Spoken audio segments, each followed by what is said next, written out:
إن الحمد لله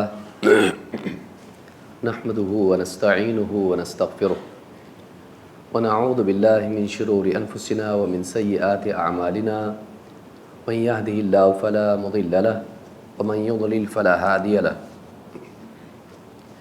وأشهد أن لا إله إلا الله وحده لا شريك له وأشهد أن محمدا عبده ورسوله أما بعد فإن خير الحديث كتاب الله وخير الهدي هدي محمد صلى الله عليه وعلى آله وسلم وشر الأمور محدثاتها وكل محدثة بدعة وكل بدعة ضلالة وكل ضلالة في النار. قال الله تبارك وتعالى يوم لا ينفع مال ولا بنون إلا من أتى الله بقلب سليم. قابل احترام فضیلت الشیخ مختار احمد مدنی حفظہ اللہ، اس مجلس میں موجود موقر اہل علم، قریب و بعید سے آئے ہوئے میرے محترم دینی بھائیوں، نوجوان ساتھیوں اور قابل احترام ماں اور بہنوں،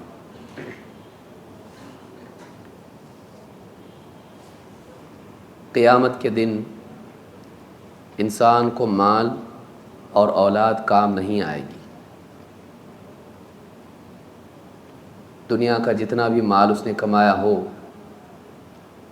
اس کو دے کر وہ اپنے آپ کو جہنم سے بچا نہیں پائے گا۔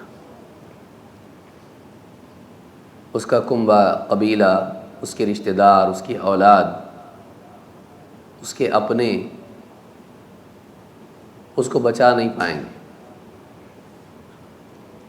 اس لیے کہ اس دن نجات کا پیمانہ یہ ہوگا کہ انسان اللہ کے پاس کیسا دل لے کر آیا ہے۔ اسی لیے اللہ تعالیٰ نے فرمایا قیامت کے دن نہ مال کام آئے گا نہ اولاد، ہاں مگر یہ کہ آدمی اللہ کے پاس قلب سلیم لے کر آیا ہو۔ قلب سلیم، سلامت دل، ایسا دل جو شرک سے، کفر سے، نفاق سے پاک ہو اور ان تمام نفسیاتی اور دل کی بیماریوں سے پاک ہو جو انسان کو اللہ کے ہاں مجرم بناتی ہے۔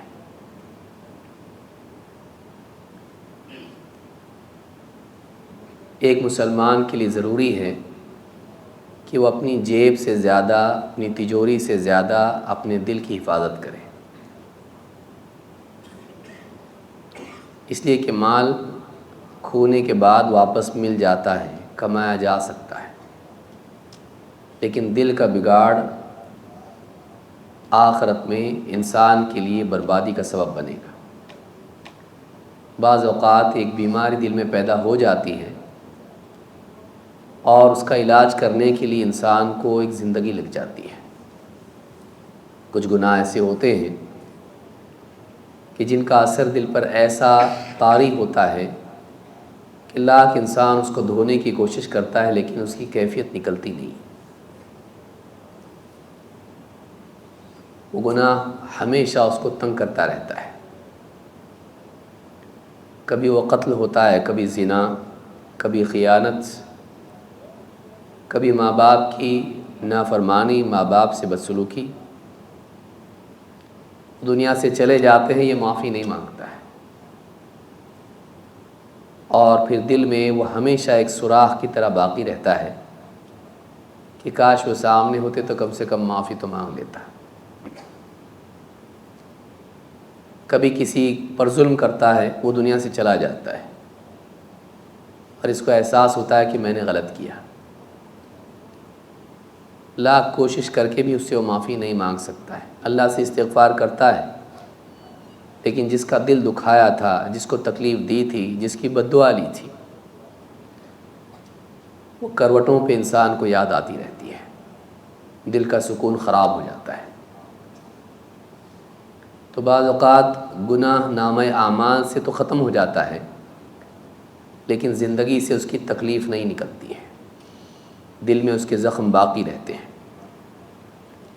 اس لیے انسان کو چاہیے کہ وہ اپنے اعمال کو صحیح کرے تاکہ ان اعمال کے برے اثرات سے اس کی زندگی، اس کا دل، اس کی سوچ محفوظ رہے۔ سکون کی زندگی پانا کہ جس میں آدمی کا دل مطمئن رہے، اس کو ندامت، افسوس، گلٹ اس کو نہ رہے، یہ بہت بڑی نعمت ہے۔ ہر گناہ گلٹ پیدا کرتا ہے، اندر ایک جرم کا احساس پیدا کرتا ہے، اور یہی وہ احساس ہے جو انسان کی خوشیوں کو مکدر کرتا ہے، خراب کرتا ہے۔ اس کے پاس سب کچھ ہوتا ہے، لیکن باہر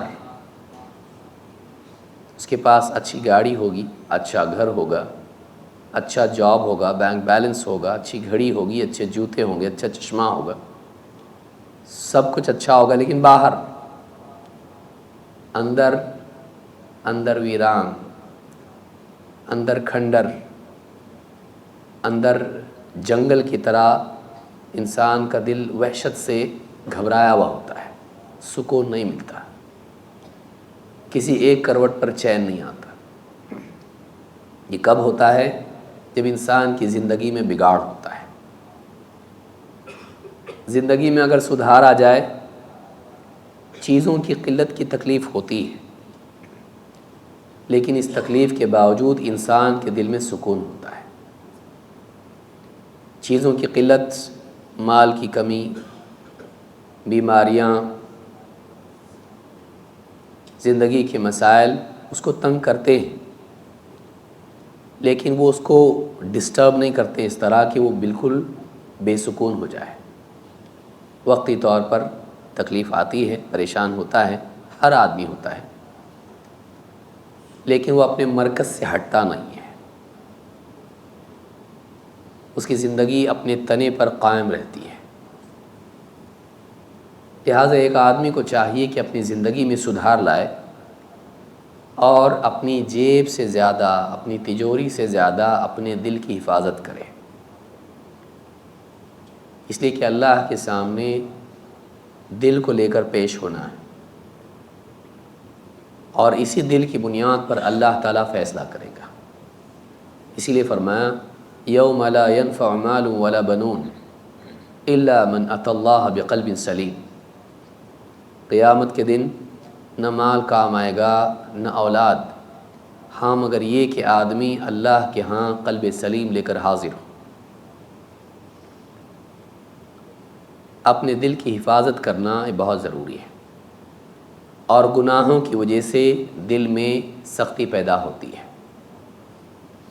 لہذا گناہوں سے بچنا دل کو سختی سے بچانے کا بہت بڑا ذریعہ ہے۔ لیکن صرف گناہ دل کو سخت نہیں کرتے، بہت ساری اور چیزیں بھی ہیں جو انسان کے دل پر اثر انداز ہوتی ہیں، اور فوری طور پر نہیں، لیکن دھیرے دھیرے اس کے دل کو سخت کرتی ہیں، جس میں سے ایک بہت بڑا سبب غفلت ہے۔ آدمی جب اپنے مقصد سے غافل ہوتا ہے اور مقصد کے علاوہ چیزوں میں بزی ہوتا ہے، تو دل پر دھول جمنا شروع ہوتی ہے، غفلت کی پرت، اور یہی وہ غفلت ہے جو دھیرے دھیرے دھیرے انسان کے دل میں بے حسی پیدا کرتی ہے، جس کا نام سختی ہے۔ وہ احساسات جو انسان کو انسان بناتے ہیں، جو اللہ سے تعلق کی کیفیت اور لذت اس کو محسوس کراتے ہیں، وہ ساری چیزیں دل میں ماند پڑتی چلی جاتی ہیں، جن میں سے ایک بہت بڑی چیز دنیا ہے۔ دنیا کی لذتیں، دنیا کی چیزیں، مال خاص کر کے، جو ساری چیزوں کے پانے کی چابی ہے۔ دنیا کی لذتوں میں پڑھ کر آدمی اپنے مقصد کو بھول جاتا ہے، وہ جنت کی بجائے دنیا ہی پر راضی ہو جاتا ہے۔ جس قدر اس کا دل دنیا سے لگتا ہے، اسی قدر جنت سے اس کا دل دور ہوتا ہے۔ جنت کی طلب شدید تب ہوتی ہے جب دنیا میں محرومی ہوتی ہے، یہاں نہیں تو وہاں ملے گا، لیکن یہاں جب سب ملنا شروع ہو جاتا ہے تو اس میں اتنا کھو جاتا ہے کہ اس کی رغبت ویسی نہیں رہتی جیسی ہونی چاہیے۔ کیونکہ لذتوں سے فائدہ اٹھانا انسان کو انہی میں مشغول کر دیتا ہے، اس سے اعلیٰ چیز کی طرف اس کا دل جاتا نہیں ہے۔ جب سب مل گیا ہے تو اور کیا چاہیے؟ لہٰذا مال ایک بہت بڑا فتنہ ہے جو انسان کے دل کو غافل کرتا ہے اور ان لذتوں کے ذریعے سے اس کے دل پر غلط اثرات ڈالتا ہے۔ مال کی کمائی اور مال کا خرچ کرنا، یہ دونوں بھی کام ایسے ہیں کہ جو اپنی ذات میں جائز ہیں، لیکن ان کا غلط راستہ اپنانا کمانے میں، خرچ کرنے میں انسان کے دل کو بگاڑتا ہے۔ پھر مال کے حلال طریقے سے کمانے میں بھی اگر آدمی اللہ والی ذمہ داری کو بھول جائے، اللہ سے اپنے تعلق کو کمزور کر لے، آخرت کی فکر میں کمزور ہو جائے، تو یہی کوشش اگرچہ وہ حلال ہے اس کے لیے وبال بن جاتی ہے۔ اسی لیے امام البخاری رحمہ اللہ نے کتاب الرقاق میں مال کے فتنے سے بچنے کا باب بھی قائم کیا ہے۔ اسی لیے باب نمبر 10 میں فرماتے ہیں، باب ما یتقى من فتنة المال، اس بات کا بیان کہ مال کے فتنے سے بچنا چاہیے۔ معلوم ہے کہ مال ایک فتنہ ہے اور انسان کو چاہیے کہ وہ اس فتنے سے بچے، مال سے نہیں۔ اگر فی نفسہ ہی مال منع ہوتا تو کسی نبی کے پاس مال نہیں ہوتا، مسلمانوں کے لیے منع ہو جاتا۔ مال اپنی ذات میں خیر ہے، لیکن مال کی وجہ سے انسان اللہ تعالیٰ سے غافل ہوتا ہے، اللہ کی عبادت سے غافل ہوتا ہے، آخرت سے غافل ہوتا ہے۔ یہ حلال ہونے کے باوجود انسان کو غافل کرتا ہے، یہ آزمائش کے طور پر ہے۔ لہٰذا انسان کو چاہیے کہ اس میں مشغول ہو لیکن اس کے فتنے میں مبتلا نہ ہو۔ یہی بات امام البخاری یہاں فرما رہے ہیں۔ فرماتے ہیں وقول اللہ تعالی انما اموالکم واولادکم فتنہ، اللہ تعالیٰ نے فرمایا تمہارا مال، تمہارے اموال، مختلف قسم کے مال، مویشی، زیورات، کیش، زمینیں، یہ سب مال میں آتا ہے، حتیٰ کہ غلام بھی مال میں آتے ہیں۔ یہ سارے مال اور تمہاری اولاد تمہارے لیے فتنہ ہے۔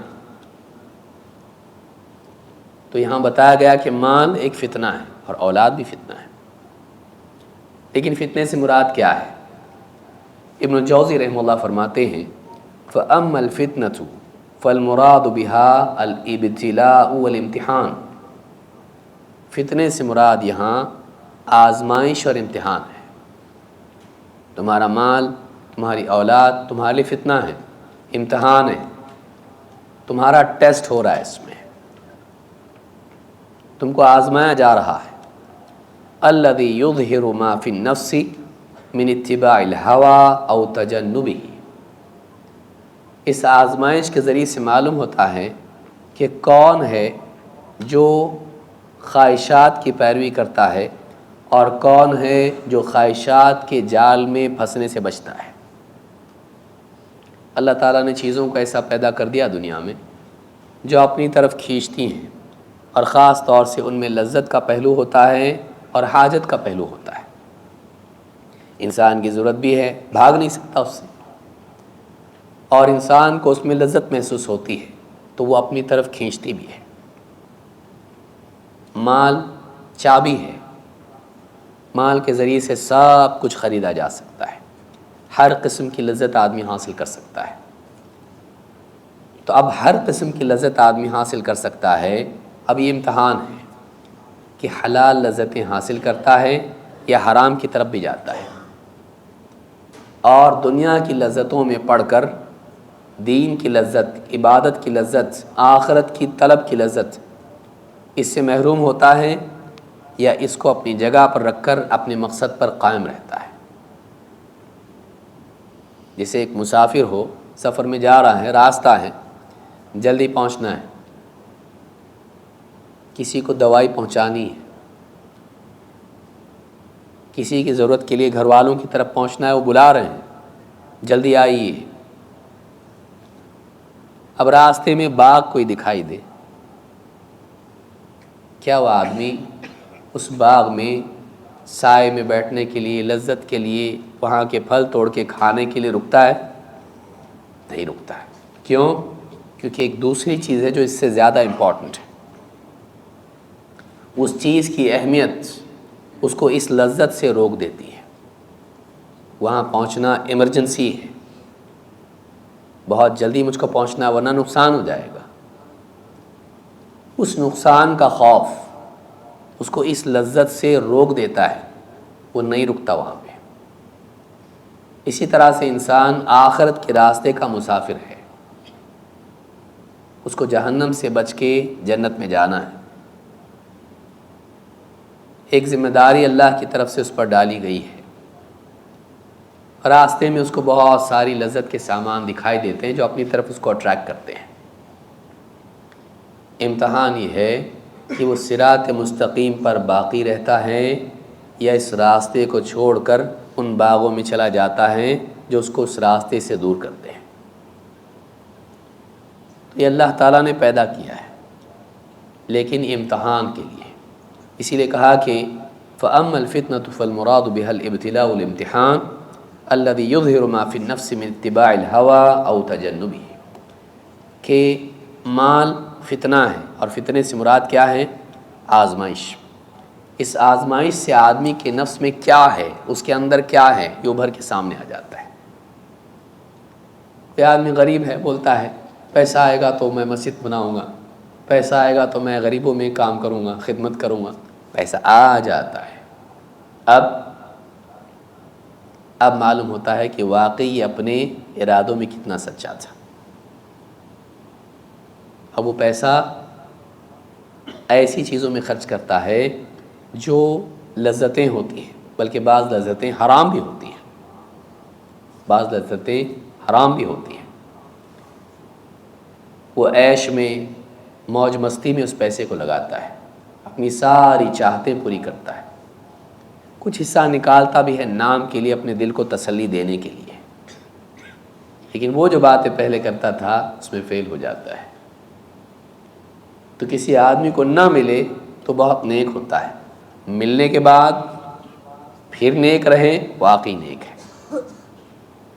تو مال ایک آزمائش ہے جو انسان کے اندر کیا ہے اس سے معلوم پڑتا ہے۔ سارے فتنے جتنے بھی ہیں ان کا مقصود یہی ہے کہ انسان کو آزمایا جائے کہ اندر چھپی ہوئی چیز باہر آ جائے۔ اور فتنے کا ایک معنی عذاب بھی ہے، کیونکہ یہی وہ فتنہ ہے جس میں فیل ہو کر آدمی عذاب میں چلا جاتا ہے۔ ذوقوا فتنتکم، اسی لیے اللہ نے جہنمیوں سے، اللہ تعالیٰ فرمائے گا ذوقوا فتنتکم، فرشتے کہیں گے ذوقوا فتنتکم، چکھو تمہارا عذاب۔ تو فتنے کا اصل معنی عذاب کا ہے۔ اس فتنے کو فتنہ اس لیے کہتے ہیں اس لیے کہ اس کے ذریعے سے وہ عذاب کا حقدار بنتا ہے فیل ہونے کی وجہ سے، اور یہ آزمائش ہے۔ تو مال آزمائش ہے۔ اللہ کے نبی صلی اللہ علیہ وسلم فرماتے ہیں ان لکل امت فتنہ وفتنۃ امتی المال، ہر امت کا ایک فتنہ ہوتا ہے اور میری امت کا فتنہ مال ہے۔ میری امت کا فتنہ مال ہے۔ مال کے کمانے میں بھی فتنہ ہے، مال کے خرچ کرنے میں بھی فتنہ ہے۔ آج آپ دیکھیے، آپ گھر میں بیٹھے ہوئے ہیں، آپ کو بینک سے فون آئے گا، کہاں سے نمبر ملا معلوم نہیں، ہم لوگ بینک والے ہیں، آپ کو لون دینا چاہتے ہیں، آپ کو چاہیے اور بڑی آسانی سے مل جائے گا، بزنس کے لیے، گھر کے لیے، کسی اور چیز کے لیے۔ کوئی چل کے آپ کو دینے کے لیے کیوں آئے گا بھائی؟ اس کا اپنا فائدہ ہے۔ آدمی دھوکہ کھاتا ہے، بڑے بڑے خواب دنیا کے ہوتے ہیں، بزنس کے لیے، گھر کے لیے، کسی اور چیز کے لیے لون لے لیتا ہے، اور پھر سالوں سال اس کا سود ادا کرنے میں زندگی گزر جاتی ہے۔ اصل ویسے ہی باقی رہتا ہے، وہ زندگی سود دینے میں گزر جاتی ہے۔ فتنہ،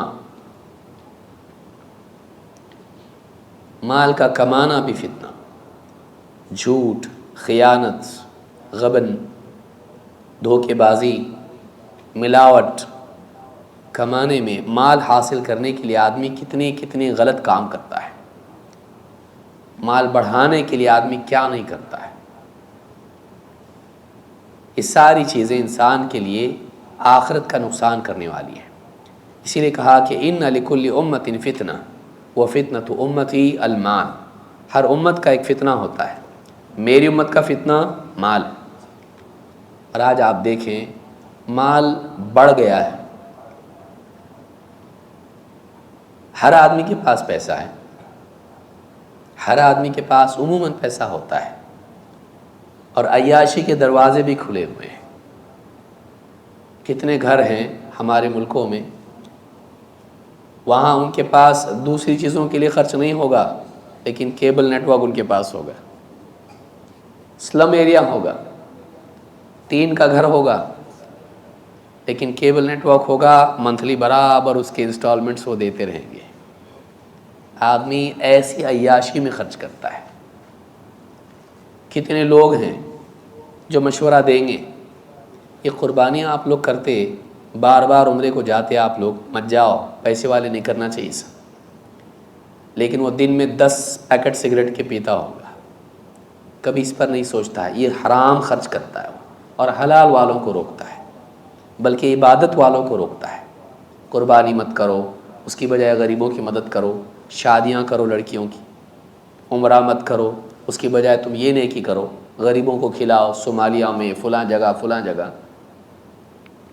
لیکن خود اس کی زندگی میں حرام خرچے ہوں گے، سگریٹ پیے گا، عیاشی کرے گا، سب کچھ کرے گا، لیکن دیندار طبقے سے عبادات چھوڑائے گا، نیکیاں چھوڑائے گا، اپنے حرام نہیں چھوڑے گا۔ اس کی شادی ایسی ہوگی کہ اس شادی میں، بیٹی کی شادی میں کئیوں گھر آباد ہو سکتے ہیں، وہاں وہ صحیح نہیں کرے گا، وہاں وہ سادگی نہیں لائے گا،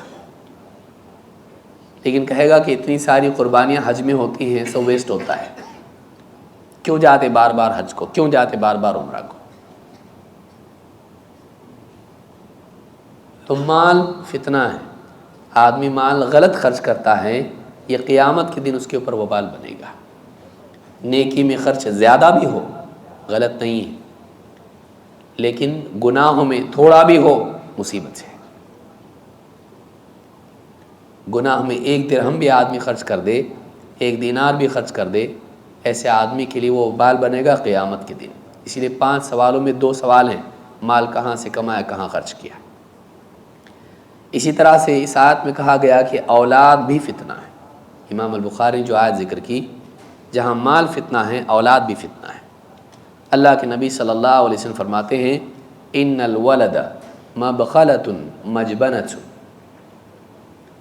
اولاد انسان کو بخیل بناتی ہے، اس کو بزدل بناتی ہے۔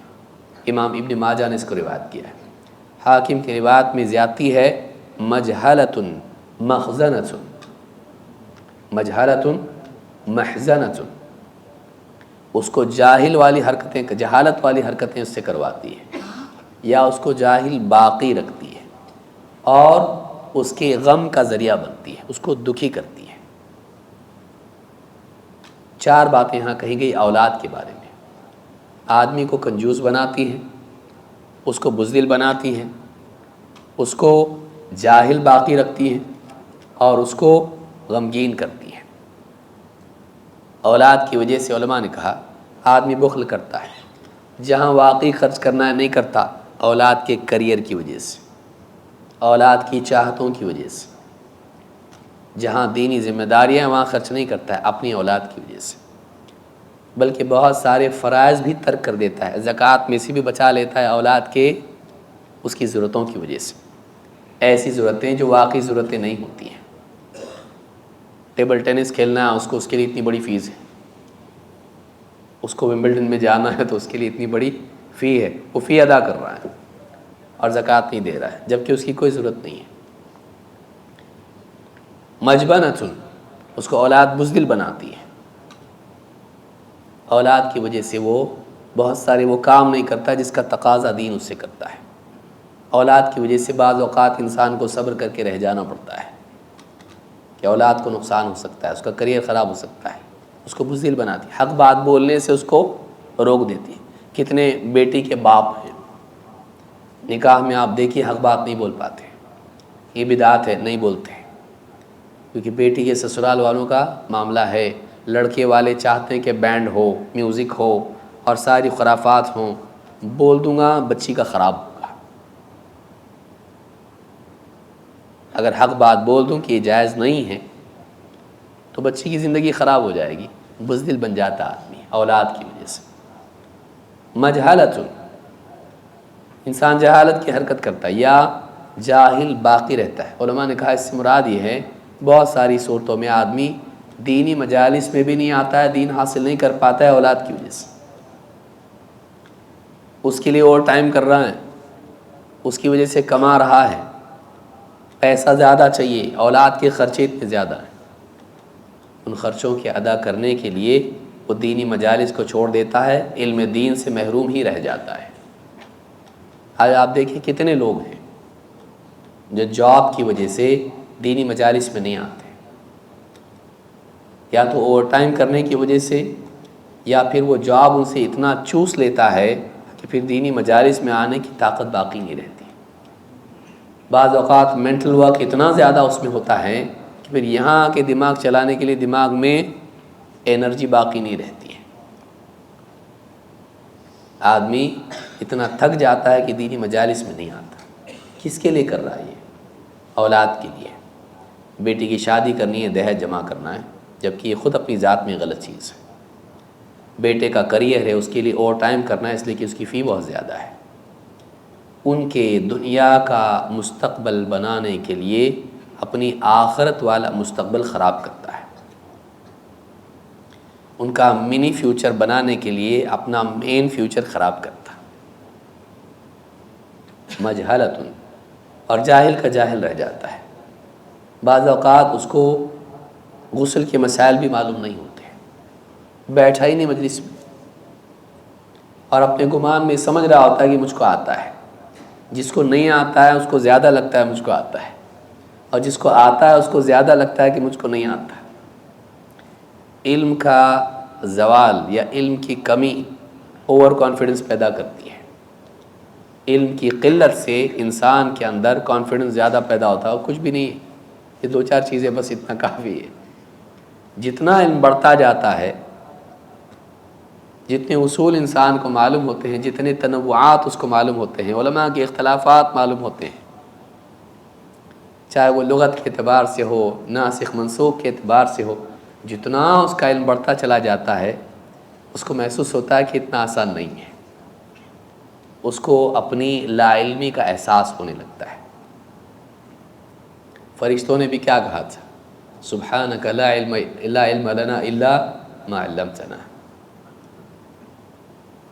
اور اللہ تعالیٰ نے اپنے نبی سے کہا وقل رب زدنی علما، اے نبی آپ اللہ سے دعا کریں میرے رب مجھے علم میں اور بڑھا دے۔ تو زیادہ علم کی طلب پیدا کرتا ہے، مزید اس کو احساس ہوتا ہے اپنی کمی کا۔ دنیا میں بھی ایسے ہی ہوتا ہے، مال میں بھی ایسے ہی ہوتا ہے۔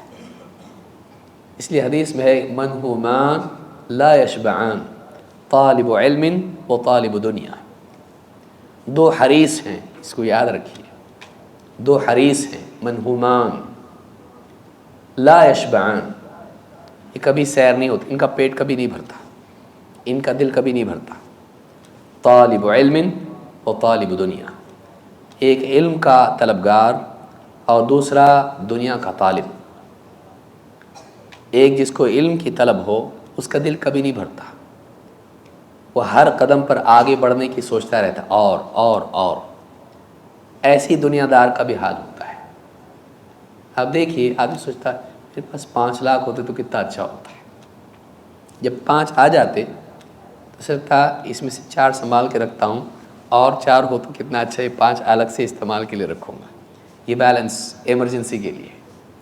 اور آ جائے اس کے پاس بھی سوچتا کہیں انویسٹ کر دیتا ہوں، وہ اس کا اور بڑھتا رہے گا۔ نو اس کی ڈکشنری میں نہیں ہوتا، کبھی بولتا بس پیسے۔ کوئی آپ دیکھیے دنیا کے بلینئرز کو آپ دیکھیے، جو دنیا میں بڑی بڑی کمپنیاں چلاتے ہیں، جن کے ہاں جاب کرنے والے بھی ملینئر ہوں گے، کبھی آپ کو ایسا لگا بس دل بس ہو گیا میرا، بس پیسہ نہیں چاہیے، کچھ نہیں کرنا، وہ دوڑتے ہی رہتے زندگی پر؟ کیا ہے بھائی ان کے پاس کم کیا ہے؟ لیکن یہ ایسا جنون ہے جو ڈرگ ایڈکشن میں بھی نہیں ہوتا ہے۔ پیسے کا جنون بڑا خطرناک ہے، آدمی دوڑتا رہتا ہے اور چاہیے، حل من مزید، اتنا دوڑتا ہے کہ اچانک گرتا ہے گڑھے میں، آنکھ کھولتا ہے تو قبر کا گڑھا ہے، من ربک، کتنا کمایا نہیں، کتنا بینک بیلنس نہیں، کوئی ویلیو نہیں اس کی، کتنی موٹر گاڑیاں تھیں، کتنے لباس تھے، کتنے زیورات تھے، کچھ نہیں۔ اب تو اصل جگہ آیا، یہاں وہ چلتا ہی نہیں، یہ کرنسی یہاں نہیں چلتی۔ انڈیا کی کرنسی آپ کسی دکان میں یہاں جا کر دیں گے، لے گاؤ بقالہ میں، نہیں لے گاؤ واپس دے گا آپ کو، نہیں چلتی یہاں پہ۔ وہاں دنیا کا مال نہیں کماتا، آدمی دوڑتا رہتا ہے زندگی بھر، ہوش میں کب آتا ہے؟ جب موت آتی ہے۔ اور آج آپ دیکھیں کتنے دنیا میں پیسے والے ہیں، سارا پیسہ آنے کے بعد پھر ان کو ایک احساس ہوتا ہے محرومی کا، پانے کے بعد کھونے کا احساس، سرپرائز، لیکن پریزنٹ سرپرائز نہیں ہے، شاکنگ سرپرائز ہے۔ اب دیکھیں جتنے بھی لوگ ہیں، میں نام کسی کا نہیں لینا چاہتا، بڑی بڑی کمپنیاں دنیا کی، انٹرنیشنل کمپنیاں ہیں، ان کی زندگیوں میں جھانک کے دیکھیں آپ، ان کے پاس پیسہ ایسا ہوتا ہے کہ وہ پھینکیں اگر فلائٹ سے، پوری فلائٹ میں، ہیلی کاپٹر سے، تو بھی ختم نہیں ہوگا، اتنا پیسہ رہتا ہے ان کے پاس، لیکن کچھ کام کا نہیں پیسہ۔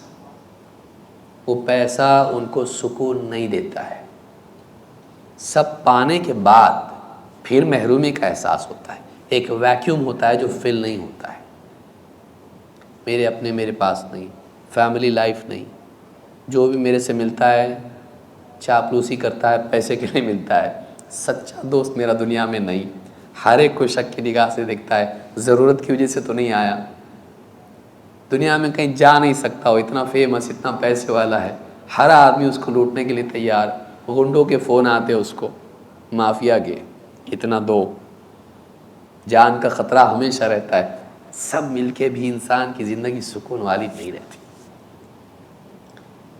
ایک کسان اپنے کھیت میں بیل باندھ کے آ کے جو سو جاتا خر خر کے ساتھ میں، اس کو نیند نہیں آتی، اس کو دوائیاں دے کر بھی نیند نہیں آتی اس کو، ایسی زندگی۔ پیسہ جمع کر کے تو نے کیا کیا؟ تو نے چیزیں اچھی حاصل کر لی، زندگی خراب کر کے، تو نے راحت کا سامان خریدا سکون بیچ کے۔ راحت کا سامان ایک الگ چیز ہے، سکون ایک الگ چیز ہے۔ اچھے بستر پہ وہ سویا ہوا ہے، لیکن سویا ہوا نہیں، وہ لیٹا ہوا ہے، نیند ہم کو مگر نہیں آتی، سارے پڑوسی سوئے ہوئے لیکن اس کو نیند نہیں آتی ہے، دوائیاں کھاتا ہے، سکون نہیں۔ تو پیسہ الٹیمیٹ گول جو بنائے سب سے بیوقوف آدمی ہے۔ پیسہ ضرورت ہے، نہیں ایسا نہیں ہے، مال دنیا کی ایک نعمت ہے، اور اس کا صحیح استعمال آخرت کی بھی کامیابی دلاتا ہے، صرف دنیا میں نہیں، لیکن صحیح استعمال، یہ نہیں کہ انسان دیوانہ ہو جائے مال کے پیچھے اور اپنے مقصد کو بھول جائے، اپنے مقصد کو بھول جائے۔ تو ایک آدمی کے لیے یہ ضروری ہے کہ وہ اپنے مقصد کو یاد رکھے۔ تو یہاں پر آپ دیکھیں 4 باتیں بیان کی اولاد کے بارے میں، مبخلہ، مجبنہ، مجہلہ، محزنہ۔ تو اولاد بھی انسان کو غمگین کرتی ہے۔ غمگین کیسے کرتی ہے؟ 2 اعتبار سے، ایک اس کی تکلیف سے جس میں وہ خود مبتلا ہوتی ہے، دوسرے تکلیف دیتی ہے۔ بعض اوقات بچہ بیمار ہے، ماں باپ کو تکلیف ہوتی ہے، غمگین ہوتی ہے۔ بچے کی وفات ہو گئی، غمگین، بچہ ناکام ہو گیا، غمگین، ماں باپ اس کے دکھ میں شریک ہوتے ہیں۔ لیکن اگر وہ دیندار نہ ہو، بعد میں بڑا ہونے کے بعد وہ خود دل دکھاتا ہے، بدتمیزی کرتا ہے، نافرمانی کرتا ہے، باہر ایسے کام کر کے آتا ہے جس سے اس کی عزت خراب ہوتی ہے، اس کا دل دکھتا ہے۔ میں نے اتنی سالوں سے اپنی زندگی سنبھالی، اپنی عزت بچائی، لیکن یہ میری عزت پورے چوراہے پر لا کر نیلام کر رہا ہے۔ تو اولاد کی وجہ سے ماں باپ کو تکلیف ہوتی ہے، ان کی حرکتوں کی وجہ سے، اور اس طرح سے یہ ان کے لیے فتنہ بنتے ہیں، آزمائش بنتے ہیں۔ تو مال اور اولاد یہ دونوں آزمائش ہے۔ ابو ہریرہ رضی اللہ تعالیٰ کی حدیث امام البخاری نے یہاں ذکر کی ہے، حدیث نمبر 6435، ہماری ترتیب میں حدیث نمبر 9۔ عن ابی ہریرہ رضی اللہ عنہ قال قال رسول اللہ صلی اللہ علیہ وسلم تعس عبد الدینار والدرہم والقطیفۃ والخمیصۃ ان اعطی رضی وان لم یعط لم یرضى۔ ابو ہریرہ رضی اللہ تعالیٰ عنہ فرماتے ہیں، اللہ کے رسول صلی اللہ علیہ وسلم نے فرمایا، تعس عبد الدینار والدرہم، دینار اور درہم کا بندہ ہلاک ہو گیا، والقطیفۃ والخمیصہ، یہ چادروں کی قسمیں ہیں، قطیفہ اور قمیصہ کا غلام، ان چادروں کی طلب میں گرنے والا ہلاک ہو گیا، مجھے یہ چادر چاہیے، مجھے پیسہ چاہیے، مجھے درہم چاہیے، مجھے دینار چاہیے۔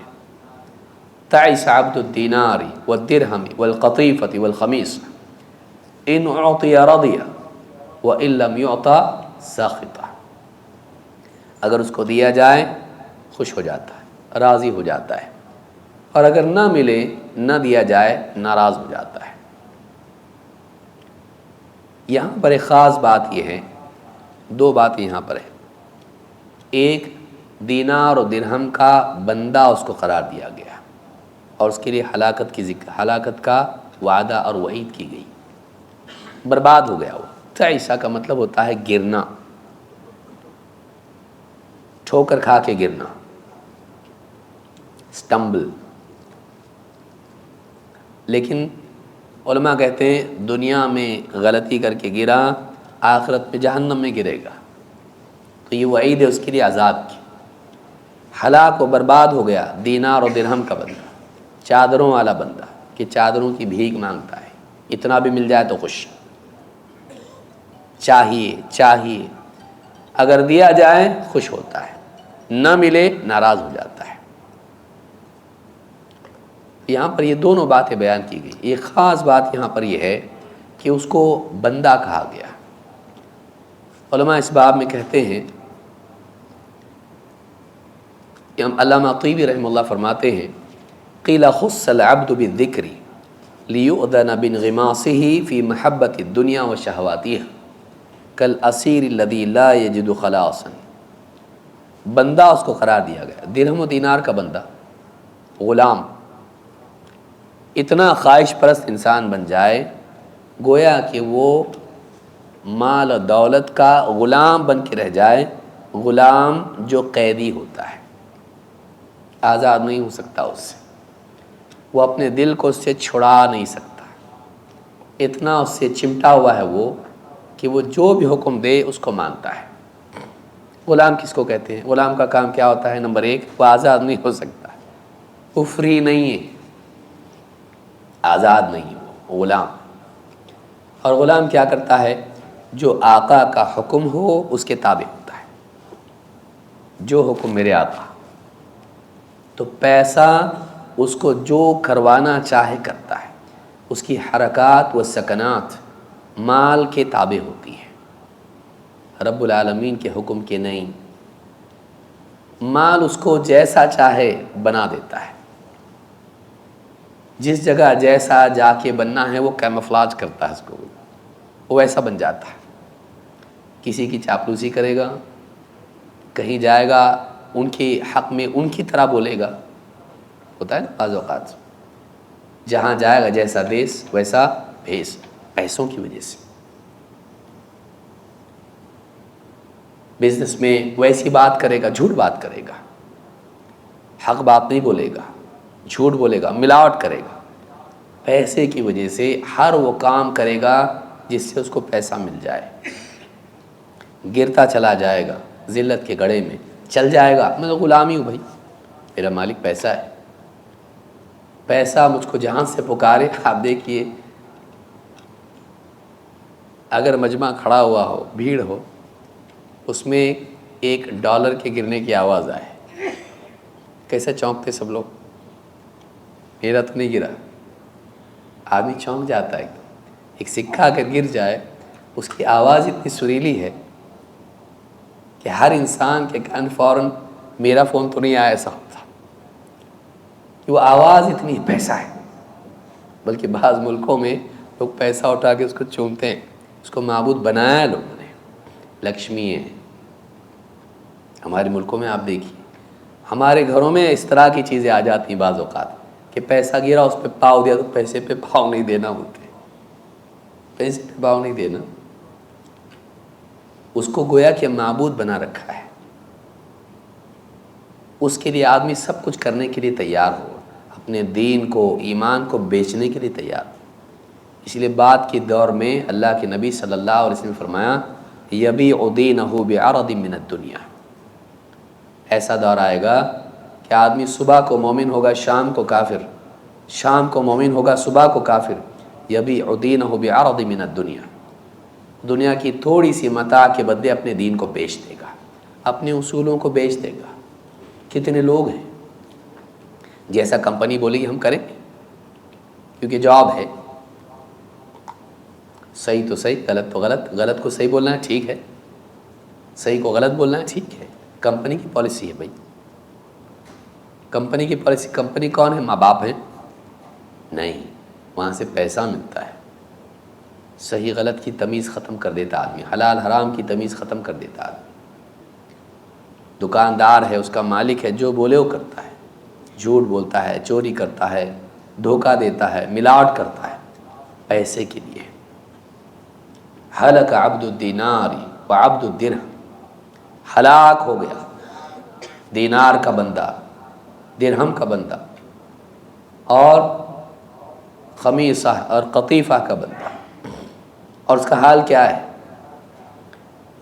اس کا حال یہ ہے کہ ان اعطی رضی وان لم یعطى لم یرضى، اگر اس کو دیا جائے راضی، اگر پیسہ مل جائے، مال مل جائے ایک دم خوش، آپ سے اچھا کوئی نہیں، اور اگر نہ ملے تو دنیا میں آپ سے برا کوئی نہیں۔ یہ مزاج اگر انسان کے اندر ہو کہ ملے تو خوش، نہ ملے تو ناراض، اس کی ساری زندگی اس کے اطراف گھومتی ہو، گویا کہ مال اس کی زندگی کا کعبہ ہو،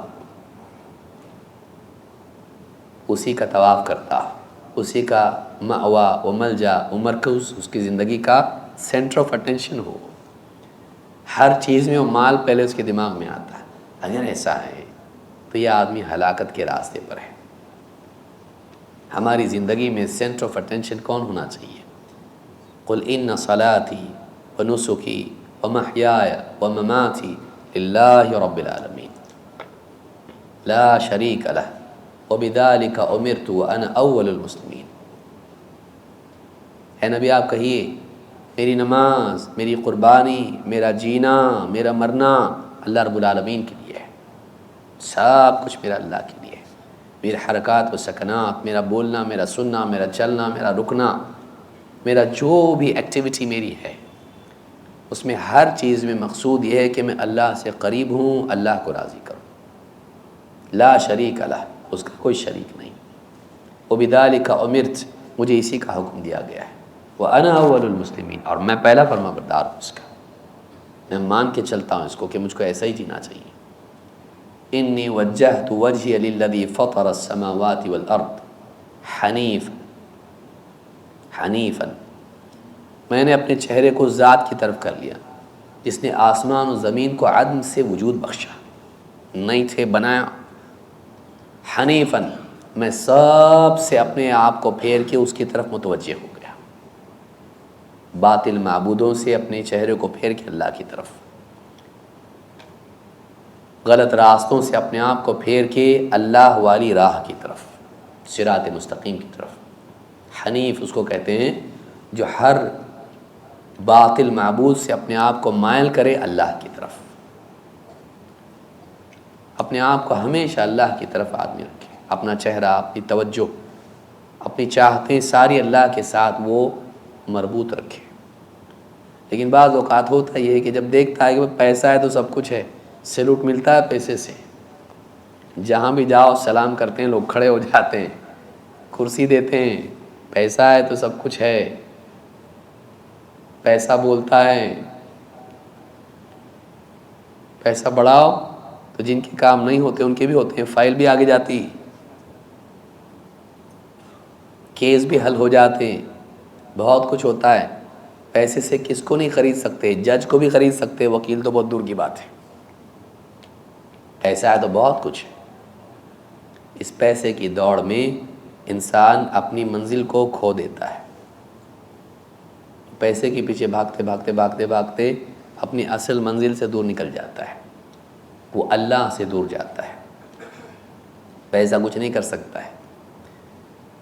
کووڈ کے دور میں لوگوں نے دیکھا اس کو، پیسہ ہے، بڑے بڑے ملک ہیں، دکانوں میں کچھ ہے ہی نہیں، سب بند، کھاؤ، کاغذ کھاؤ گے، ہے کچھ بھی نہیں۔ شروع کا ایسا دور تھا، وہ پیسہ تھا لوگوں کے پاس، لیکن مارکیٹ ہی بند ہے، کیا کھاؤ گے؟ نوٹ، پیسے سے کچھ نہیں ہوتا۔ پیسہ تھا لوگوں کے پاس، ڈاکٹر صاحب لے لو دوا خانے میں، جگہ نہیں ہے، جگہ نہیں ہے، جتنا پیسہ چاہیے لو، جگہ ہی نہیں ہے۔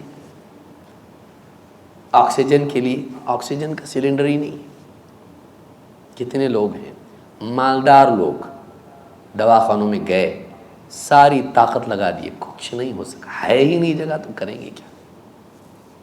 ڈاکٹر نے ہاتھ اٹھا دی، کچھ نہیں کر سکتے ہم لوگ، بڑے سے بڑا انجیکشن دو، کتنا پیسہ لگتا بولو، 2 انجیکشن ہمارے فلاں کو، بیوی کو، بھائی کو، ماں کو، باپ کو، بیٹے کو، بچاؤ اس کو۔ بولتا میں خدا تھوڑی نہ ہوں، میں اوپر والا تھوڑی نہ ہوں۔ پیسے سے آپ زندگی نہیں خرید سکتے۔ انسان کو بعض اوقات پیسے کی بے قیمتی کا احساس اللہ کراتا ہے کہ تو اس کے پیچھے دوڑ رہا نا، یہ تیرا کچھ نہیں کر سکتا ہے، تیرا مسئلہ حل نہیں کرا سکتا ہے۔ لیکن انسان کی زندگی میں کچھ لمحات ایسے آتے، یاد رکھتا، بعد میں بھول جاتا ہو۔ کورونا گیا، سارے لیسنس چلے گئے، بڑے بڑے منسٹر روئے، ہم کچھ نہیں کر سکتے، سب ہمارے پاس ٹیکنالوجی ہے، امریکہ جیسا ملک ہے، کیا کرتے ہیں آپ پیسے کو، کیا کرتے ہیں آپ ٹیکنالوجی کو، سب ہے ان کے پاس، نہیں۔ اٹلی، امریکہ، بڑے بڑے ملک، انگلینڈ، دنیا کے ترقی یافتہ ملک ہے، پیسہ ان کے پاس، پیسے کے لیے تو جاتے نا، ڈالر، پاؤنڈ، یورو، ہم لوگ تو غریب روپے والے، ان کے پاس بڑے بڑے۔ کیا ہوا؟ بچا سکے، پیسے سے بچتا، پیسہ اس کی ایک حد ہے، پیسے کی ایک حد ہے، لیکن دنیا میں چونکہ انسان اس سے کام بنتے ہوئے دیکھتا ہے، اس کے سب کانشیس مائنڈ میں بات بیٹھتی ہے، پیسہ سب سے بڑی چیز ہے۔ پیسہ سب سے بڑی چیز نہیں، پیسہ کچھ بھی نہیں ہے، اللہ جو چاہے وہی ہوتا ہے۔ پیسے کے لیے اللہ کو نہیں کھو سکتے، اللہ کے لیے پیسے کو کھو سکتے ہیں، 10 بار نہیں 1000 بار کھو سکتے اس کو۔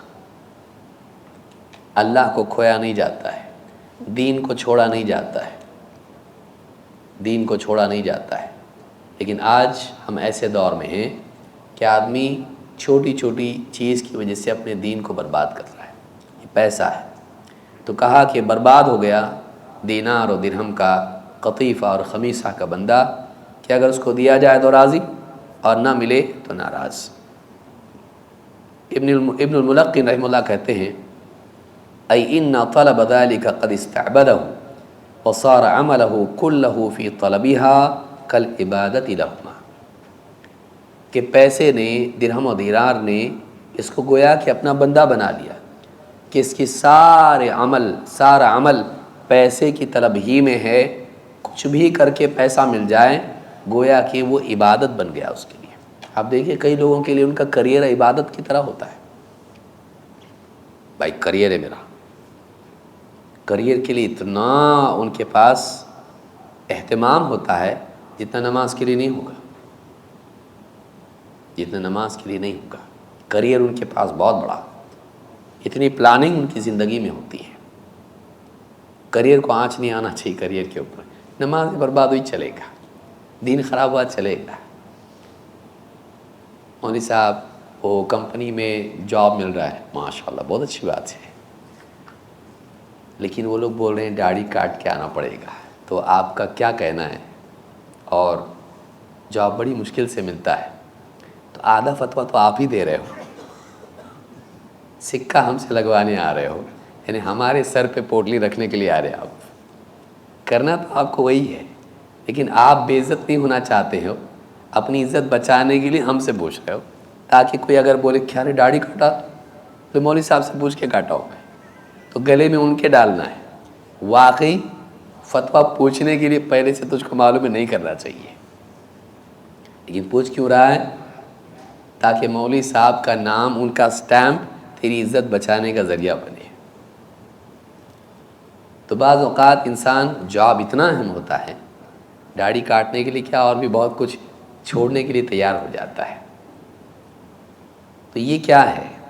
پیسے کے لیے دین کو چھوڑنا، پیسے کے لیے دین کو چھوڑنا۔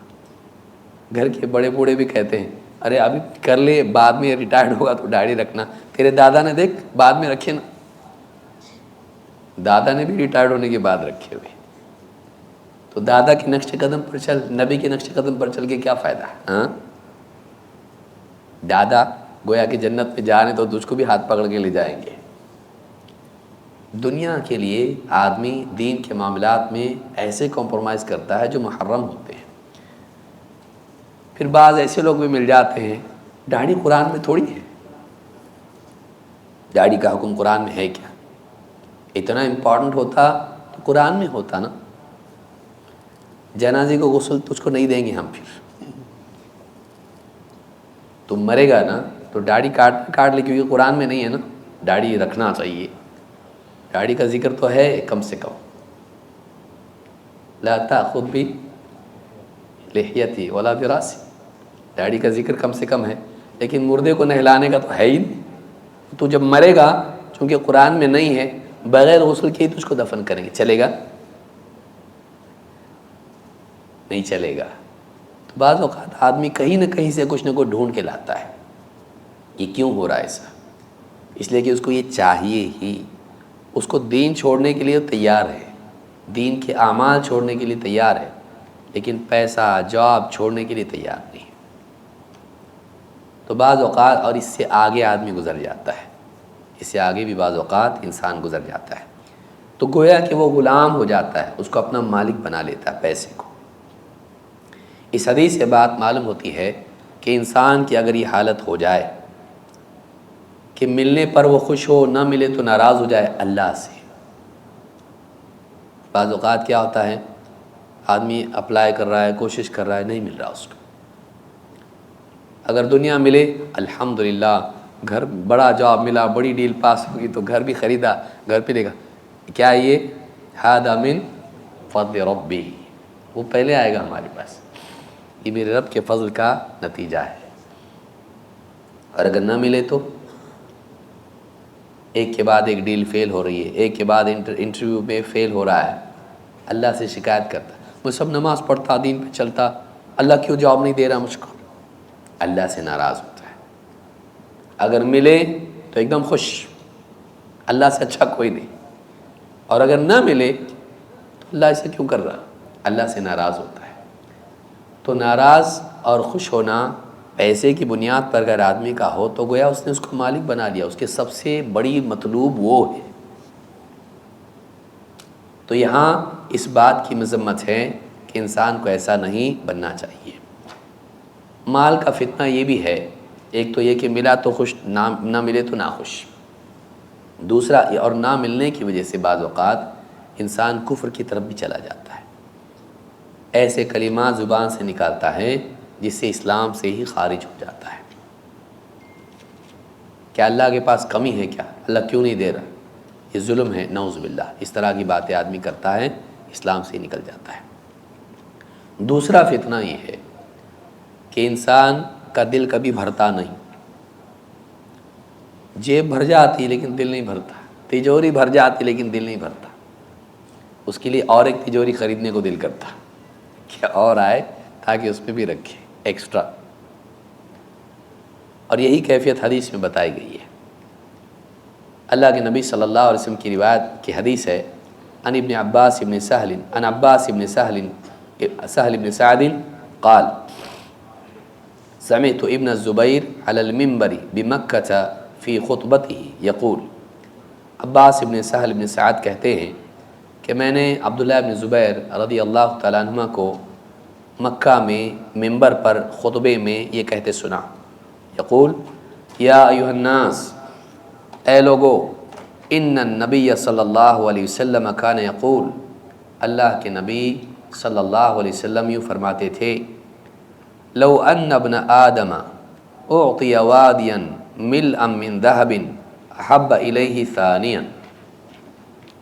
اگر آدم کے بیٹے کو، یعنی انسان کو، حضرت انسان ہم لوگ، آدم کے بیٹے کو اگر ایک وادی بھر کے سونا دیا جائے، وادی کس کو کہتے ہیں؟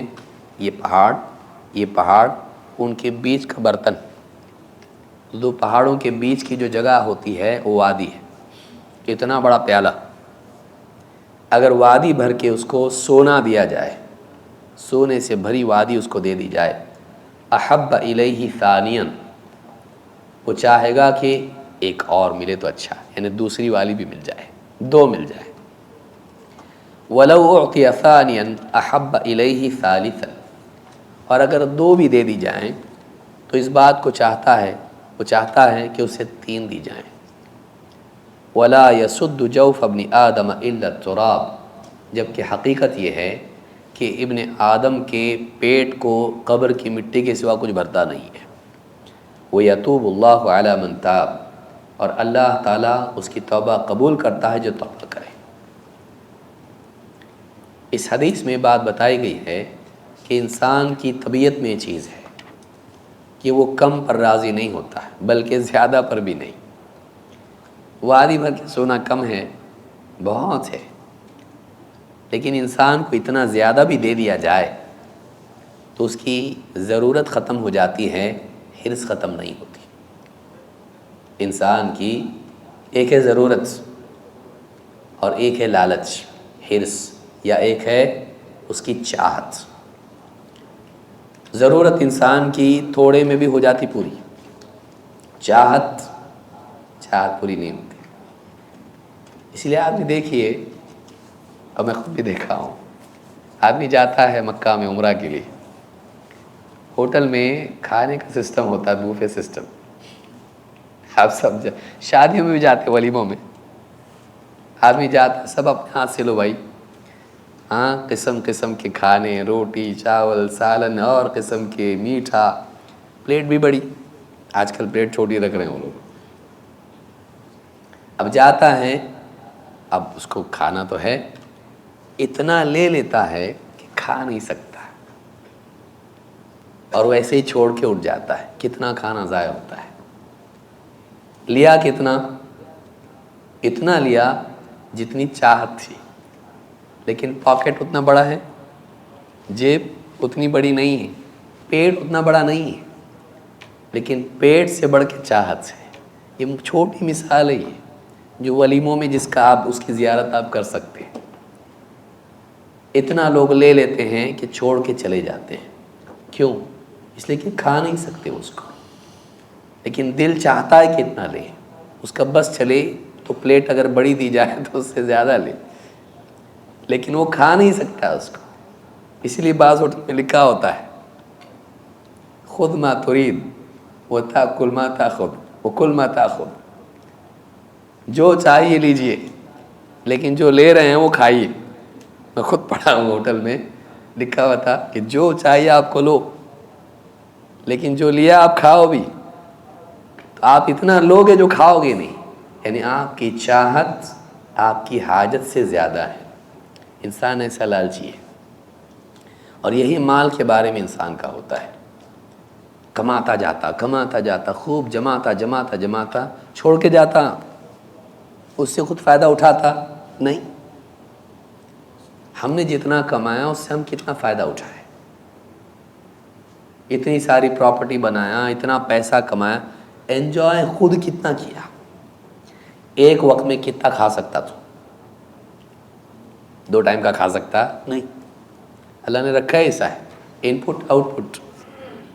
ایک وقت میں زندگی بھر کا کھا بھی نہیں سکتا آپ. ایک حد ہے اس کے لیے, ایک حد ہے. آگے حدیث بھی آگے ہے تبور عراق کی. ایک حد ہے, اب اس سے زیادہ جگہ نہیں. لیکن لالچ, چاہے کھانا ہو, چاہے لباس ہو, چاہے زیور ہو, چاہے بینک بیلنس ہو, چاہے زمینیں ہوں, چاہے کچھ اور ہو, چاہے دکانیں ہوں.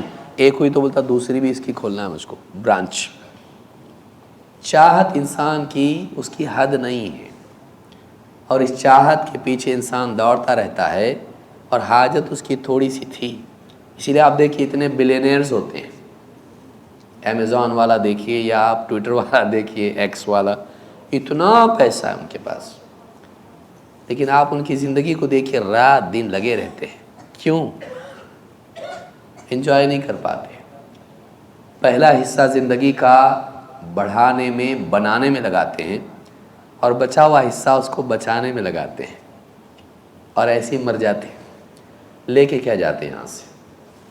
اپنے پیچھے چھوڑ کے جاتے ہیں. اس کا یہ مطلب نہیں کہ کمانا نہیں چاہیے, لیکن دیوانہ بن کے کمانا نہیں چاہیے.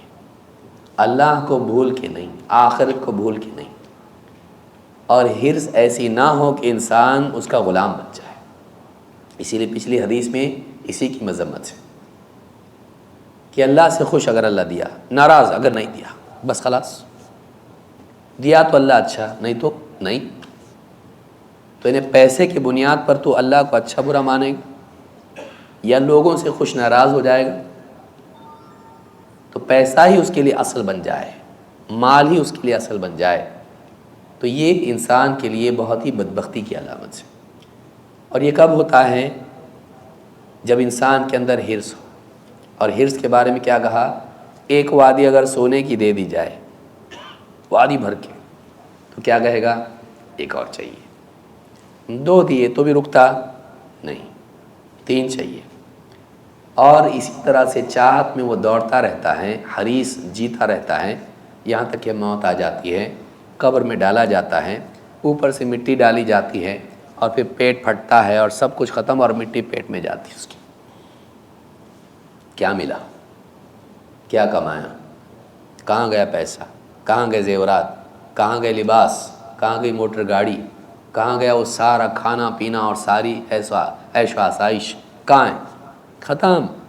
اندھیری کوٹری ہے قبر کی, پڑے رہو اس میں. اب وہ موج مستی کر رہے ہیں جو تیرے پیچھے ہیں, بیٹے بیٹیاں اور جتنے رشتہ دار ہیں, ساری پراپرٹی اب وہ برباد کر رہے ہوتے ہیں, کیونکہ اس نے محنت سے کمایا, یہ سنبھال کے استعمال کرتا تھا. انہوں نے محنت سے نہیں کمایا, تو ان کے لیے عیاشی ہوتی, وہ غلط میں خرچ کرتے ہیں. جو محنت سے کمایا وہ نہیں ہوتا ہے, آسانی سے خرچ ہوتا ہے, احساس نہیں ہوتا اس کا. لیکن اس کا کیا ہوا؟ یہ تو گیا نا. کتنا گیا اس کے ساتھ, کتنا انجوائے کیا اس نے. بلکہ عجیب بات یہ ہے, انسان جوانی سے لگتا کریئر بناتے ہوئے پیسہ خوب کماتا, جب سیٹل ہوتا تو آئینے میں یہاں سفید بال دکھائی دیتے. اتنی محنت کرتا ہے, اتنی سٹرگل کر کے جمع کرتا ہے, بی پی بڑھ گیا, شوگر آ گیا, ہارٹ کا مسئلہ ہے, ڈاکٹر کے پاس جاتا, ڈاکٹر پوری لسٹ دیتا ہے بنا کے, ایک ٹیسٹ, یہ ٹیسٹ, یہ ٹیسٹ, یہ ٹیسٹ, جاؤ ٹیسٹ کر کے آؤ. سارے ٹیسٹ کر کے آتا, ڈاکٹر بولتا اندر مال ہے, کچھ اندر پرابلم ہے. آپ کے ہارٹ کی کنڈیشن ہے، اتنی لائن بند ہے چوک اپ. آپ کے شوگر کا یہ کنڈیشن ہے، آپ کی کڈنی کا یہ حال ہے. آپ نے بہت اسٹرگل کی زندگی میں، بہت کمایا، آپ نے بہت پیسہ کمایا، بہت محنت کر کے آج اس مقام پہ پہنچے. انجن خراب ہو گیا نا آپ کا، انجن ہی خراب ہو گیا آپ کا. اب آپ شکر نہیں کھا سکتے، نمک آپ کا دشمن ہے. 2 سفید چیزیں آپ کی دشمن، شکر، نمک. نہ ایسا کھا سکتا نہ ویسا، نہ کھارا نہ میٹھا، مٹھائیاں بھی نہیں اور نمکین بھی نہیں. اور ہاں بولنا مت، تیل بھی نہیں، کیونکہ یہاں کا بھی معاملہ ہے.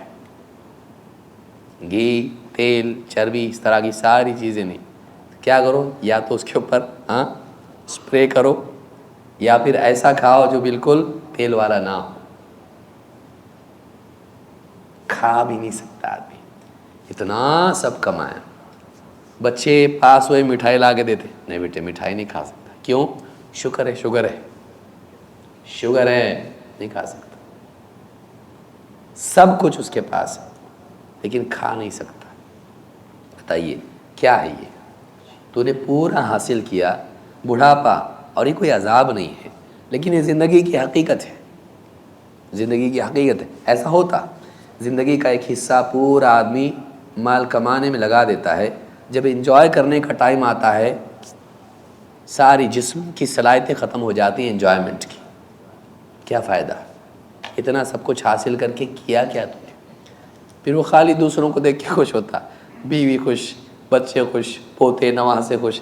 ہاں ان کی خوشی میں میری خوشی ہے.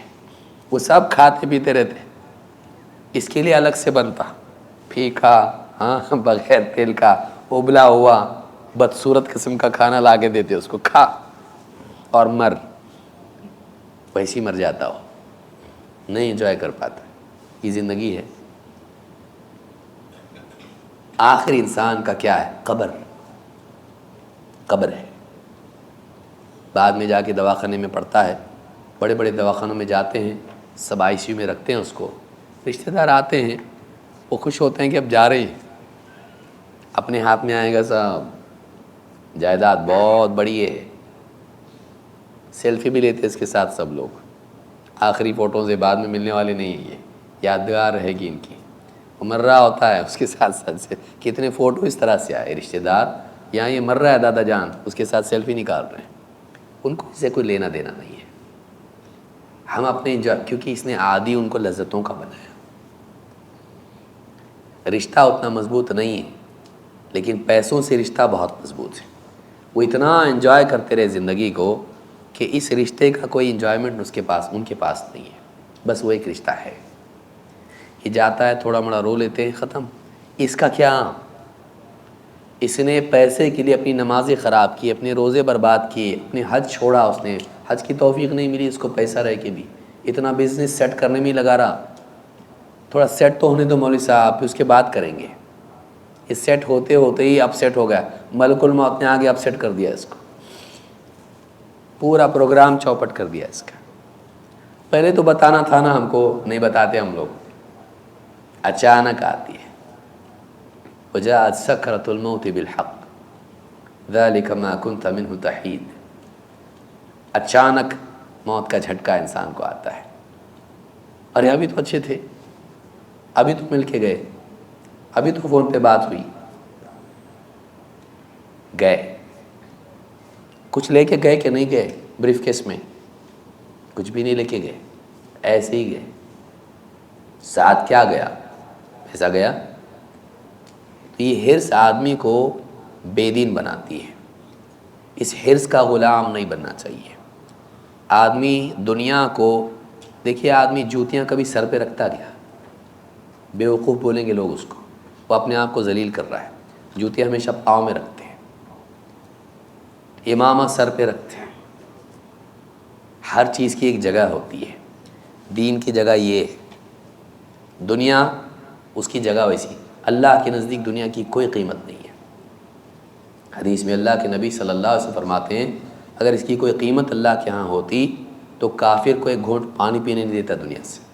یہ بے قیمت چیز ہے، یہ آزمائش کے لیے ہے. یہاں کی جتنی لذتیں ہیں یہ سب وقتی، عارضی، گھٹیا ہیں. اصل جنت ہے، اور ساری اعلیٰ نعمتیں ہیں جو ابدی ہیں، ہمیشہ باقی رہنے والی۔ اب اسی دنیا کو آدمی اصل بنا لے اور اس دنیا کی بنیاد پر وہ جنت کا ٹکٹ پھاڑے، دین، کتنا بے وقوف آدمی ہے۔ ایک آدمی اگر ہوٹل کا بل رکھے اور اپنا بورڈنگ پاس پھینک دے کچرے میں، سوچیے، ہاں سفر کر رہا ہے، وہ بورڈنگ پاس پھینک دیا، اور ہوٹل میں جو خریدا تھا البیگ سے وہ رکھا جیب میں، گڑبڑ ہوا نا، وہاں دکھائے گا چلے گا، لے اچھا کھائے گا آپ، لیکن ہم کو بورڈنگ پاس دو، یہاں یہ نہیں چلتا۔ پلین میں سوار ہونا ہے، بورڈنگ پاس دکھاؤ، بورڈنگ پاس نہیں آپ کے پاس، نہیں، وہ تو کچرے میں رہ گیا ہے۔ اور بیوقوف آدمی، اس کو کچرے میں پھینکنا چاہیے تھا، تو نے بورڈنگ پاس پھینکا کچرے میں،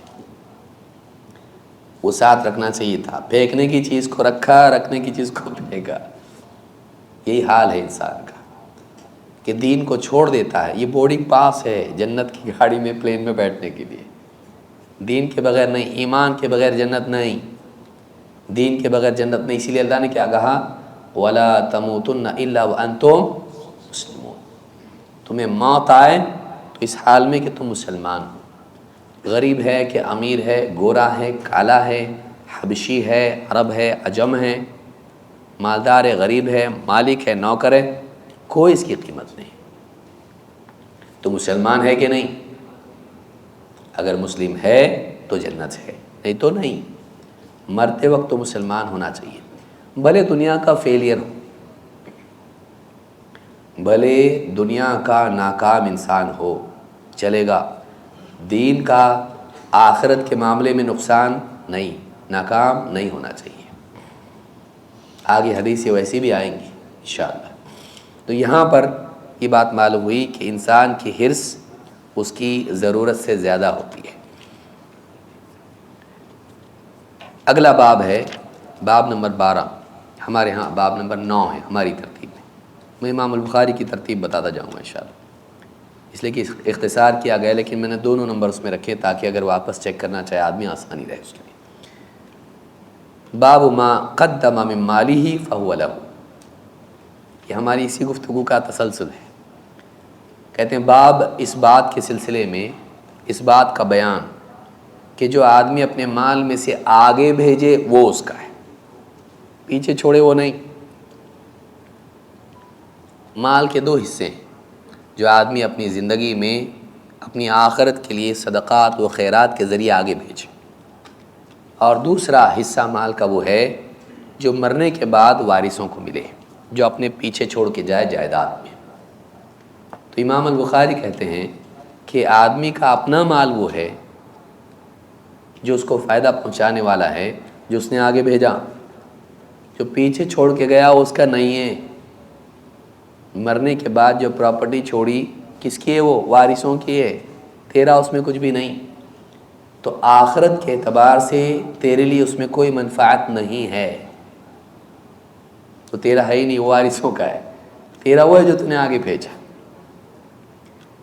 عن عبد اللہ قال قال النبی صلی اللہ علیہ وسلم ایکم مال وارثہ احب الیہ من مالہ۔ عبداللہ رضی اللہ عنہ کہتے ہیں اللہ کے نبی صلی اللہ علیہ وسلم نے ہم سے پوچھا تم میں سے کون ہے جس کو اپنے وارث کا مال اپنے مال سے بھی زیادہ پسند ہو؟ قالوا یا رسول اللہ ما منا احد الا مالہ احب الیہ۔ صحابہ نے کہا اللہ کے رسول، ہم میں سے ہر ایک کا حال یہ ہے کہ اسے اپنا مال زیادہ پسند ہے۔ قال فإن مالہ ما قدم ومال وارثہ ما اخر، اس کا اپنا مال وہ ہے جو اس نے آگے بھیجا، اس کے وارث کا مال وہ ہے جو اس نے پیچھے چھوڑا۔ مرنے کے بعد جو پراپرٹی چھوڑی وہ وارث کا ہے، لیکن زندگی میں جو صدقات کی، جو خیر کے کاموں میں خرچ کیا وہ تیرا ہے، آخرت میں تجھ کو اس سے فائدہ ہوگا۔ ابن حجر رحمہ اللہ نے لمبی تفسیر اس کی ذکر کی ہے اس باب میں، اور اس میں کہا ہے کہ دیکھو اگر آدمی مال چھوڑ جائے اپنے پیچھے تو وارث کا ہو گیا، اگر وہ نیک کام میں بھی خرچ کرے تو اس کی نیت ہے، اس کا مال ہے، اس کا مال ہے، اس کو اس کا ثواب ملے گا، تیرا کیا ہے اس کے اندر؟ تو نے اپنی زندگی میں جو صدقات کیے ہیں، جو خیر کے کام کیے ہیں، وہ تیرا ہے، تو جتنا زندگی میں کر سکتا ہے کر لے، تیرے بعد وہ تیرے وارثوں کا ہو جائے گا، اور اس میں جو تصرفات وہ کریں گے اس کے اعتبار سے انعام یا وبال کے حقدار وہ بنیں گے۔ بلکہ اگر انسان اپنے پیچھے، اب آدمی کہتا ہے کہ مجھ کو بھی ثواب ملنا چاہیے، ٹھیک، اگر انہوں نے غلط استعمال کیا تو عذاب ملے گا سبب بننے کی وجہ سے، نہیں، مال چھوڑا ہے، اب ان کی نیتوں کے اعتبار سے ان کا معاملہ ہوگا، ان کے عمل کے اعتبار سے ان کا معاملہ ہوگا، اس کا اس سے کوئی لینا دینا نہیں، کیونکہ اب مالک وہ ہو گیا ہے۔ بھائی باس آپ کو جو پیمنٹ دے رہا ہے، اب آپ کی نیکی میں اس کا بھی حقدار وہ بنے گا نہیں، وہ دے دیا، آپ مالک بن گیا۔ مالک بننے کے بعد آپ نے جو کیا وہ آپ کا ہے، آپ کا حصہ اس میں ہے، آپ کا معاملہ اس میں ہے۔ تو ایک آدمی اپنے بعد جو مال چھوڑ کے جاتا ہے، وارث کے حصے میں جو آتا ہے وہ اس کا وہ مالک ہے، وہ نیکی کرے گناہ کرے اس کا معاملہ ہے۔ تیرا کیا ہے؟ تیرا وہ ہے جس پر تیرا حق ہے، جس سے انتفاع کا آخرت میں تجھ کو موقع ہے، تیری ملکیت ہے جو تو نے آگے بھیجا۔ اس میں اس بات کی ترغیب ہے کہ آدمی اتنا کماتا ہے اور بڑی پراپرٹی بناتا ہے اور چھوڑ کے چلا جاتا ہے، اس کو کچھ بھی فائدہ نہیں، اس میں کتنی افسوس کی چیز ہے۔ لاکھوں کروڑوں کی پراپرٹی بنائی اور چھوڑ کے گیا، وارث اس سے فائدہ اٹھا رہے ہیں، وہ نیکیاں کما رہے، اس سے بڑی بڑی نیکیاں کر رہے ہیں، گناہ کریں تو اور بھی مصیبت سے، لیکن وہ نیکیاں کر کے وہ کما رہے ہیں تو اس کو کچھ بھی نہیں ملا۔ تو اپنی زندگی میں صرف جمانے میں لگا رہا، تو نے خود کچھ نیکیاں نہیں کی اس مال میں، کیوں نہیں کی؟ ان کو ان کا ثواب ملے گا، تجھ کو تیرا، تو نے کیا کیا؟ کتنی بدقسمتی کی بات ہے کہ انسان لاکھوں کروڑوں جمع کرے، خود اس میں سے کچھ خرچ نہ کرے، اپنے بات چھوڑ کے مر جائے، وہ ان کا بن جائے اور وہ اس میں سے نیکیاں کریں، اس کا کیا؟ اپنی زندگی میں آدمی کو کرنا چاہیے۔ تو یہ بہت سوچنے کی چیز ہے کہ مال جمع کرتے رہنا اور اس کو پیچھے چھوڑ کے مرنا بڑے افسوس کی چیز ہے۔ آدمی کو اپنی زندگی ہی میں خیر کے کاموں میں خرچ کرتے رہنا چاہیے، وہ چھوڑے بھی پیچھے وارثوں کے لیے، کیونکہ اچھے حال میں ان کو چھوڑنا، دنیا سے جانا، یہ بھی اچھا ہے۔ ان کو محتاج چھوڑنا اچھی بات نہیں ہے، لیکن خود محتاج جانا بھی تو اچھی بات نہیں۔ بھئی آدمی سوچتا ہے میرے بعد میرے بیوی بچے کسی کے محتاج نہ ہوں، بہت اچھا فکرہ ہے، ایک دم صحیح، پرفیکٹ، لیکن تیرے بعد وہ محتاج نہ ہوں، تو جا رہا آخرت میں تو محتاج ہو، یہ کتنی بڑی بیوقوفی ہے کہ ان کو محتاج نہیں چھوڑ کے تو آخرت میں محتاج جائے، اس سے بڑی بدبختی کیا ہو سکتی ہے؟ تو جہاں ان کے لیے سوچ رہا ہے اپنے لیے بھی سوچ، جہاں پیچھے چھوڑنا چاہتا ہے وہیں آگے بھی بھیج۔ یہاں یہی فکر دی جا رہی ہے کہ تم میں سے کس کو اپنے وارث کا مال پسند ہے۔ وارث کے مال سے ہمارا کیا لینا دینا، وہ تو ہمارا نہیں ہے، ہم نے جو آگے بھیجا وہ ہمارا ہے۔ لہٰذا انسان دنیا میں مال آگے بھیجے۔ باب نمبر 13، المکثرون هم المقلون، یہ سب پیسے کے بارے میں آ رہے ہیں۔ اب سب سے بڑی مصیبت یہی ہے جو انسان کو بے دین کرتی ہے، یبیع دینہ بعرض من الدنیا۔ باب المکثرون هم المقلون، بہت کثرت والے ہی قلت والے ہوں گے، دنیا میں کثرت والے، آخرت میں قلت والے ہوں گے۔ ایسے لوگ جنہوں نے بہت مال کمایا جمایا لیکن آگے نہیں بھیجا، خیر میں خرچ نہیں کیا۔ تو یہاں پر جو ملینئر ہوں گے جنہوں نے خیر میں خرچ نہیں کیا، وہاں وہ بینکرپٹ ہوں گے، وہاں وہ مفلس ہوں گے۔ علامہ عینی کہتے ہیں وَمَعْنَاهُ الْمُكْثِرُونَ مِنَ الْمَالِ هُمُ الْمُقِلُّونَ فِي الثَّوَابِ، مال میں کثرت والے ثواب میں قلت والے ہوں گے، یعنی کثرت المال تؤول بصاحبه الى الاقلال من الحسنات یوم القیامہ اذا لم ينفقه في طاعة اللہ تعالی۔ اگر آدمی اس مال میں سے اللہ کی طاعت میں، اللہ کی فرما برداری کے کاموں میں خرچ نہ کرے تو قیامت کے دن ایسا آدمی نیکیوں کے معاملے میں کم ہوگا چاہے دنیا میں مال اس کے پاس زیادہ رہا ہو، کیونکہ یہاں کی کرنسی مال ہے، وہاں کی کرنسی نیکیاں ہیں۔ اگر نیکی یہاں مال خرچ کر کے نہیں کمائی اس نے تو وہاں اس کے پاس کچھ بھی نہیں ہوگا۔ تو یہاں کی مالداری وہاں کام نہیں آئے گی۔ ذرا ان کو راستہ دو، ہاں آگے کے صف میں آنے دو۔ کیوں؟ یہ دنیا میں مالدار تھے، دنیا میں مالدار تھے نا، آخرت کے مالدار ہیں کیا؟ یہ آخرت کے مالدار کب ہوں گے؟ جب آخرت کے لیے بھی کچھ کیا ہو۔ اسی لیے عائشہ رضی اللہ تعالیٰ عنہ نے ابن جدعان کے بارے میں پوچھا کہ اتنے کام ابن جدعان کرتا تھا، رشتہ داروں کے لیے خرچ کرنا، رشتے ناطے جوڑنا، غریبوں کی مسکین کے کام آنا، کیا قیامت کے دن یہ فائدہ ہوگا اس کو؟ آپ نے کہا نہیں۔ کیوں؟ آپ نے فرمایا کہ اس نے ایک دن بھی نہیں کہا رب اغفر لی خطیئتی یوم الدین، اے میرے رب قیامت کے دن میری خطاؤں کو بخش دے۔ اس کے پاس آخرت کا تصور نہیں تھا، اس کی ساری نیکیاں آخرت کے لیے نہیں تھیں، آخرت کی کامیابی کے لیے نہیں تھی۔ اس نے آخرت کے لیے کچھ نہیں بھیجا، دنیا کے لیے کیا سب کچھ، کمایا، آخرت کے لیے کچھ نہیں تھا۔ تو ہم دنیا میں چاہتے ہیں میرا بچہ پڑھ لکھ کے بڑا بنے، ڈاکٹر بنے، انجینئر بنے، کماؤ اس کے لیے، بچی اچھے گھر میں جائے، اچھا کماؤ، بیوی بچے سب اچھے رہیں، خوشحال اچھے گھر میں رہیں، میڈیکلی ایشوز آئیں گے، ہمارے پاس پیسہ ہونا چاہیے، سب کماتا دنیا کے لیے۔ آخرت کے لیے کیا؟ آخرت کے لیے بھی کچھ کرے۔ بلکہ اگر یہ بیوی بچوں پر خرچ اللہ کی رضا کے لیے ہو تو یہ بھی آخرت کے لیے ذریعہ بن سکتا ہے۔ ایک لقمہ اگر بیوی کو کھلائے لیکن اللہ کی رضا کے لیے ہو، تبتغی بہا وجہ اللہ، اللہ کی خاطر اگر ہو تو یہ بھی اس کے لیے آخرت میں صدقہ و ثواب بن سکتا ہے۔ تو انسان کی نیت، اس کا مقصد، اس کے اعمال کے لیے قبولیت اور رد کا ذریعہ بنتا ہے۔ ہمارے مقاصد صحیح ہونے چاہیے، ہم کر کس کے لیے رہے ہیں۔ ایک کافر بھی اپنے بیوی بچوں کے لیے کرتا ہے، کماتا ہے، خرچ کرتا ہے، سب کچھ کرتا ہے، کھلاتا ہے، پلاتا ہے، دواؤں میں خرچ کرتا ہے، بعض اوقات ہم سے زیادہ کرتا ہے۔ کیا فائدہ اس کا؟ ایمان کے ساتھ نہیں، آخرت کے لیے نہیں، اللہ کی خاطر نہیں۔ ہم کہیں ان کے راستے پہ تو نہیں چل رہے، دنیا دنیا دنیا، بس دنیا سیٹ ہو جائے۔ آخرت کا کیا ہے؟ آخرت کے لیے ہمارے پاس کیا ہے؟ آخرت کے لیے ہم نے کیا آگے بھیجا ہے؟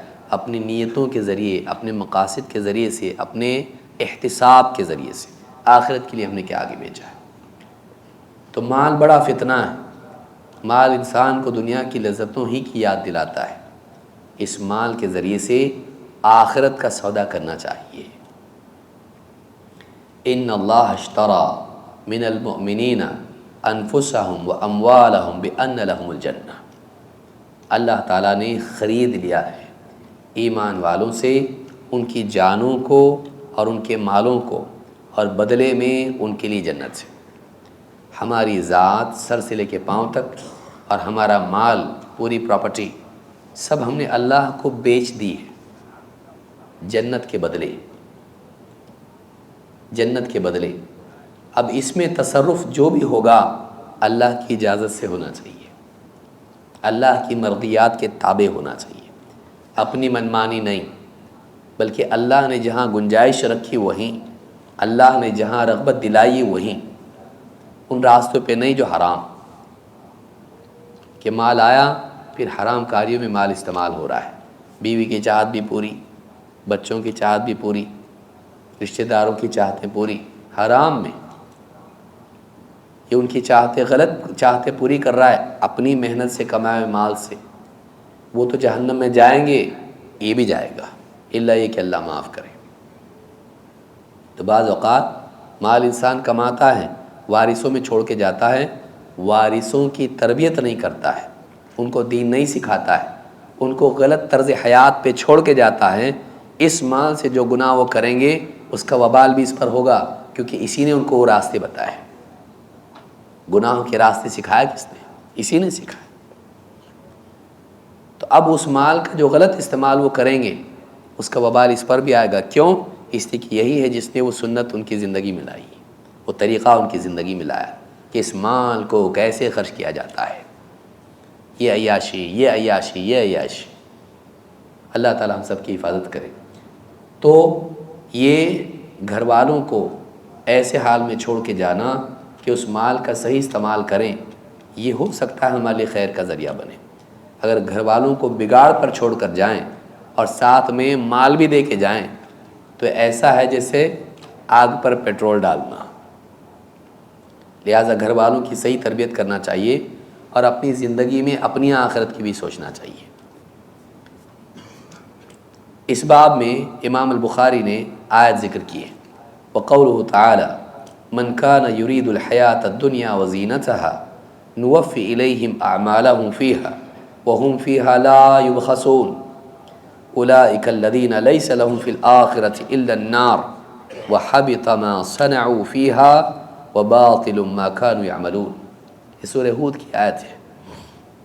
اللہ نے فرمایا من کان یرید الحیات الدنیا وزینتها، جس آدمی کا مقصود اصلی دنیا کی زندگی اور یہاں کی زیب و زینت کو جمع کرنا ہو، اس کی لائف کا گول ہی ہو لگژری جمع کرنا ہے، دنیا میں ایک دم اچھے ٹھاٹ باٹ سے جینا ہے، یہی اس کی زندگی کا گول ہو۔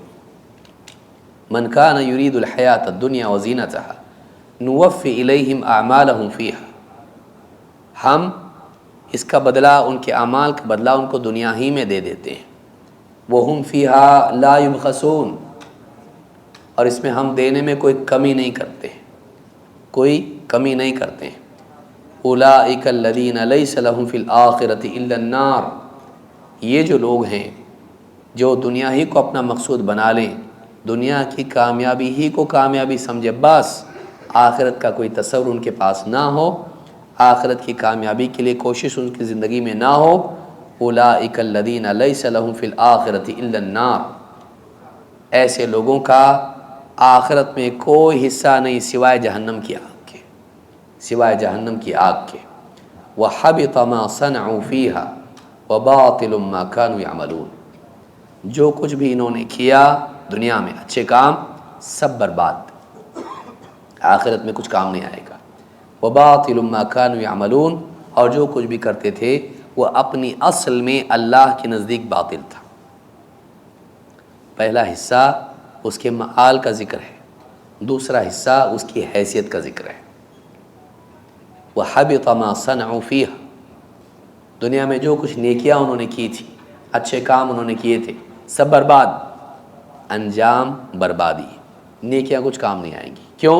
مقصود آخرت نہیں دنیا تھا، گول دنیا ہی تھا، آخرت کا تصور ہی نہیں، ایمان نہیں۔ وَبَاطِلٌ مَا كَانُوا يَعْمَلُونَ، اور اس کفر کے ساتھ جو عمل کرتے تھے اللہ کے نزدیک سرے سے وہ باطل تھے، وہ قبولیت کے مرتبے کو پہنچنے لائق ہی نہیں تھے۔ تو یہاں پر اس آیت میں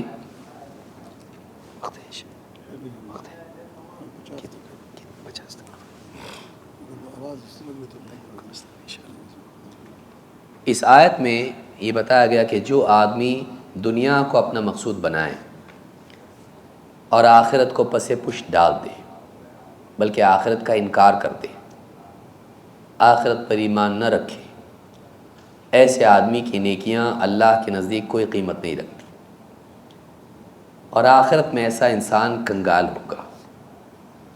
بعض اوقات دنیا کے لیے کوشش کرتے کرتے کرتے آخرت ذہنوں سے نکل جاتی ہے، دنیا ہی سامنے ہوتی ہے، اور دنیا کے معاملات، دنیا کے مسائل، دنیا کی لذتیں اتنا گرفتار انسان کو اپنی پکڑ میں کر لیتی ہیں کہ پھر آدمی بعض اوقات آخرت کا انکار بھی کرنے والا ہو جاتا ہے۔ بہت سارے خواہش پرست لوگ،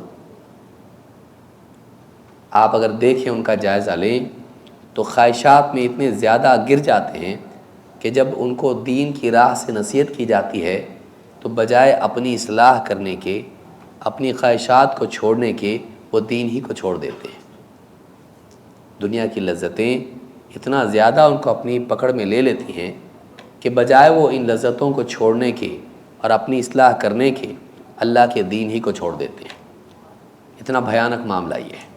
تو اس آیت میں اللہ تعالیٰ نے ایسے لوگوں کا حال ذکر کیا ہے۔ ابن حجر رحمہ اللہ فرماتے ہیں وَاخْتُلِفَ فِي الْآيَةِ وَقِيلَ هِيَ عَلَى عُمُومِهَا فِي الْكُفَّارِ۔ اس آیت کے بارے میں اہل علم کا اختلاف ہے۔ علماء نے کہا کہ یہ آیت اپنے عموم کے اعتبار سے کفار کے بارے میں ہے جو آخرت کا انکار کریں، لیکن ساتھ ہی کہتے ہیں وَفِي مَنْ يُرَائِي بِعَمَلِهِ مِنَ الْمُسْلِمِينَ، لیکن اس آیت کی زد میں وہ مسلمان بھی آتے ہیں جو ریاکار ہیں، جن کے اعمال دکھاوے کے لیے ہوں۔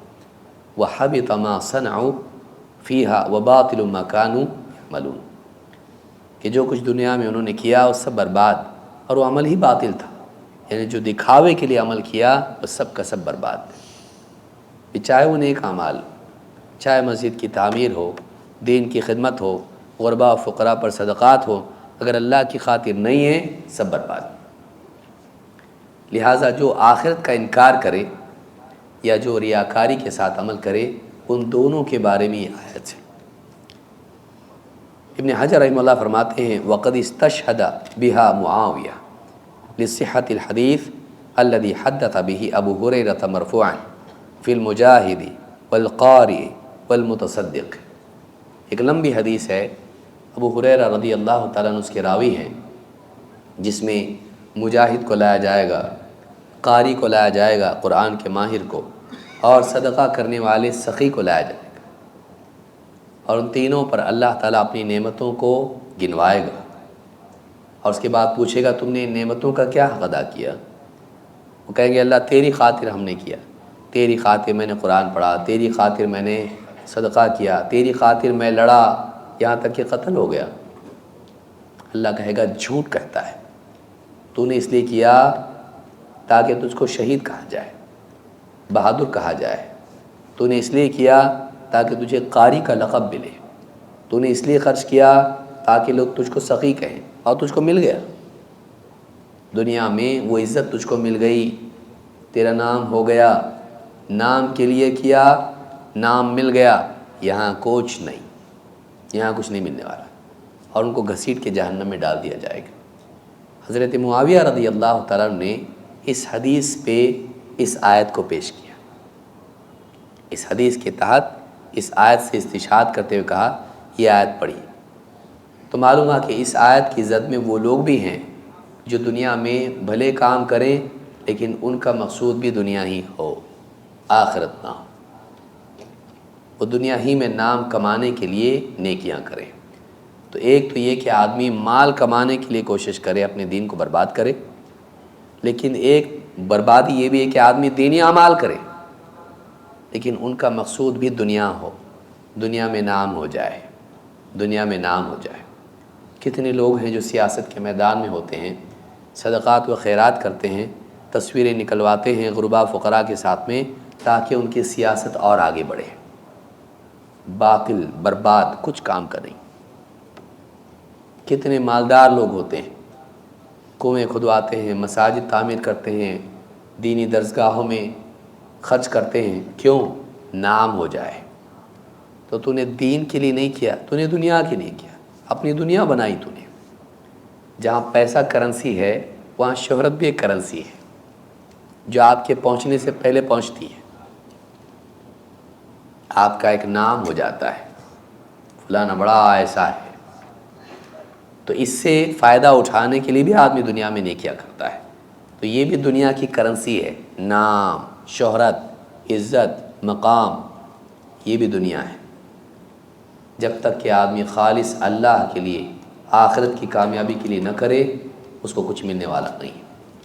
تو یہاں پر اس آیت سے استشہاد علماء نے کیا ہے۔ اللہ تعالیٰ قرآن کریم میں فرماتا ہے من کان یرید حرث الآخرۃ نزد لہ فی حرثہ ومن کان یرید حرث الدنیا نؤتہ منہا وما لہ فی الآخرۃ من نصیب۔ سورہ شورى میں اللہ نے فرمایا جو آخرت کی کھیتی کا طالب ہو ہم اس کی کھیتی میں اور ترقی دیتے ہیں۔ دنیا کی کوششیں کھیتی کی طرح ہیں، اگر آخرت کی کھیتی کا طالب ہو، اس کے لیے کوشش کر رہا ہے، محنت کر رہا ہے، کھیتی کر رہا ہے کسان کی طرح، ہم اپنی طرف سے اس کی فصل کو اور بڑھاتے ہیں کیونکہ یہ آخرت کا طالب ہے۔ وَمَنْ كَانَ يُرِيدُ حَرْثَ الدُّنْيَا نُؤْتِهِ مِنْهَا، لیکن جو دنیا کی کھیتی کا طالب ہو، یہاں لہلہات کی فصل مل جائے، یہیں کا مل جائے، نُؤْتِهِ مِنْهَا، دنیا میں سے اس کو ہم کچھ دے دیتے ہیں، سب نہیں ملتا۔ کتنے لوگ چاہت کرتے ہیں ملے، سب نہیں ملتا۔ دنیا کی چاہت کے لیے عمل کرنے والے کو سب نہیں ملتا۔ نُؤْتِهِ مِنْهَا، اس میں سے کچھ دیتے ہیں، جو اللہ چاہتا اللہ دیتا ہے۔ وَمَا لَهُ فِي الْآخِرَةِ مِن نَصِيب، لیکن اس کی قیمت اس کو چکانی پڑتی ہے، آخرت میں اس کا کوئی حصہ نہیں۔ دنیا میں چاہت کے حساب سے بھی نہیں ملا اور آخرت میں کچھ بھی نہیں ملا، کتنا بڑا محروم ہے۔ لیکن جو آخرت کے لیے عمل کرتا ہے، آخرت کو اپنا مقصود بناتا ہے، اللہ کی خاطر عمل کرتا ہے، اللہ تعالیٰ اس کو دنیا میں بھی دیتا ہے، آخرت میں بھی دیتا ہے۔ دنیا میں بھی اللہ کے فیصلے سے ملتا ہے، اس کو بھی اس کو بھی۔ فرق کیا ہوا؟ فرق یہ ہوا کہ آخرت کے لیے عمل کرنے والے کو بھی تقدیر کے مطابق ملا، اور دنیا کے لیے عمل کرنے والے کو بھی تقدیر کے مطابق ملتا، اس سے ہٹ کے زیادہ نہیں ملتا۔ لیکن دنیا کے لیے عمل کرنے والا آخرت کا حصہ کھو دیتا ہے، اور آخرت کے لیے عمل کرنے والا آخرت کو پا کے دنیا کا حصہ بھی پاتا ہے۔ عقل مند کون ہے؟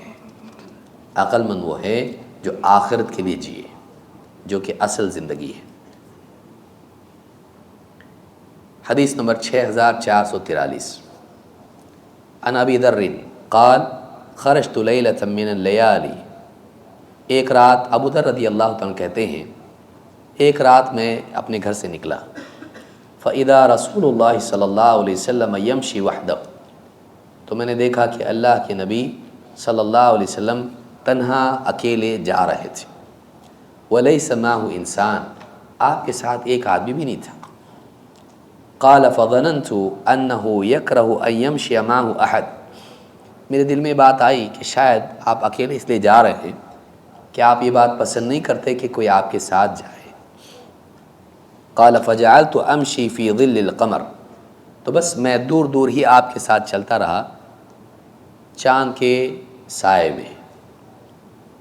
فالتفت فرآنی، آپ کی نظر مجھ پر پڑی، آپ نے مجھے دیکھا۔ فقال من هذا، پوچھا کون؟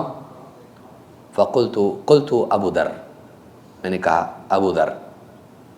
ہم لوگ کیا بولتے ہیں؟ میں اسلامی طریقہ نہیں ہے، ہر آدمی میں ہوتا ہے تو معلوم کیسے پڑے گا کون؟ پوچھا کون، تو اپنا نام بیان کیا۔ یہ بھی اسلامی ادب ہے کہ دروازے پر آدمی دستک دے، اندر سے کوئی پوچھے کون، تو آدمی یہ نہ کہے میں، کیونکہ ہر آدمی میں ہوتا ہے تو فرق کیا ہوگا اس سے؟ کوئی آدمی میں نہیں تو نہیں بولے گا نا، میں ہی ہوتا ہے ہر آدمی، معلوم کیسے پڑے گا؟ سوال کا فائدہ ہی نہیں ہوا کچھ، نام بتایا جائے۔ فقلت ابو ذر جعلنی اللہ فداءک، اللہ تعالیٰ مجھے آپ کے لیے فدیہ بنا دے۔ قال یا ابا ذر تعال، آپ نے کہا اے ابو ذر آؤ۔ قال فمشیت معه ساعة، کچھ ایک ساعت میں آپ کے ساتھ چلتا رہا۔ فقال ان المکثرین هم المقلون یوم القیامہ الا من اعطاه اللہ خیرا فنفح فیہ یمینہ وشمالہ وبین یدیہ ووراءہ وعمل فیہ خیرا۔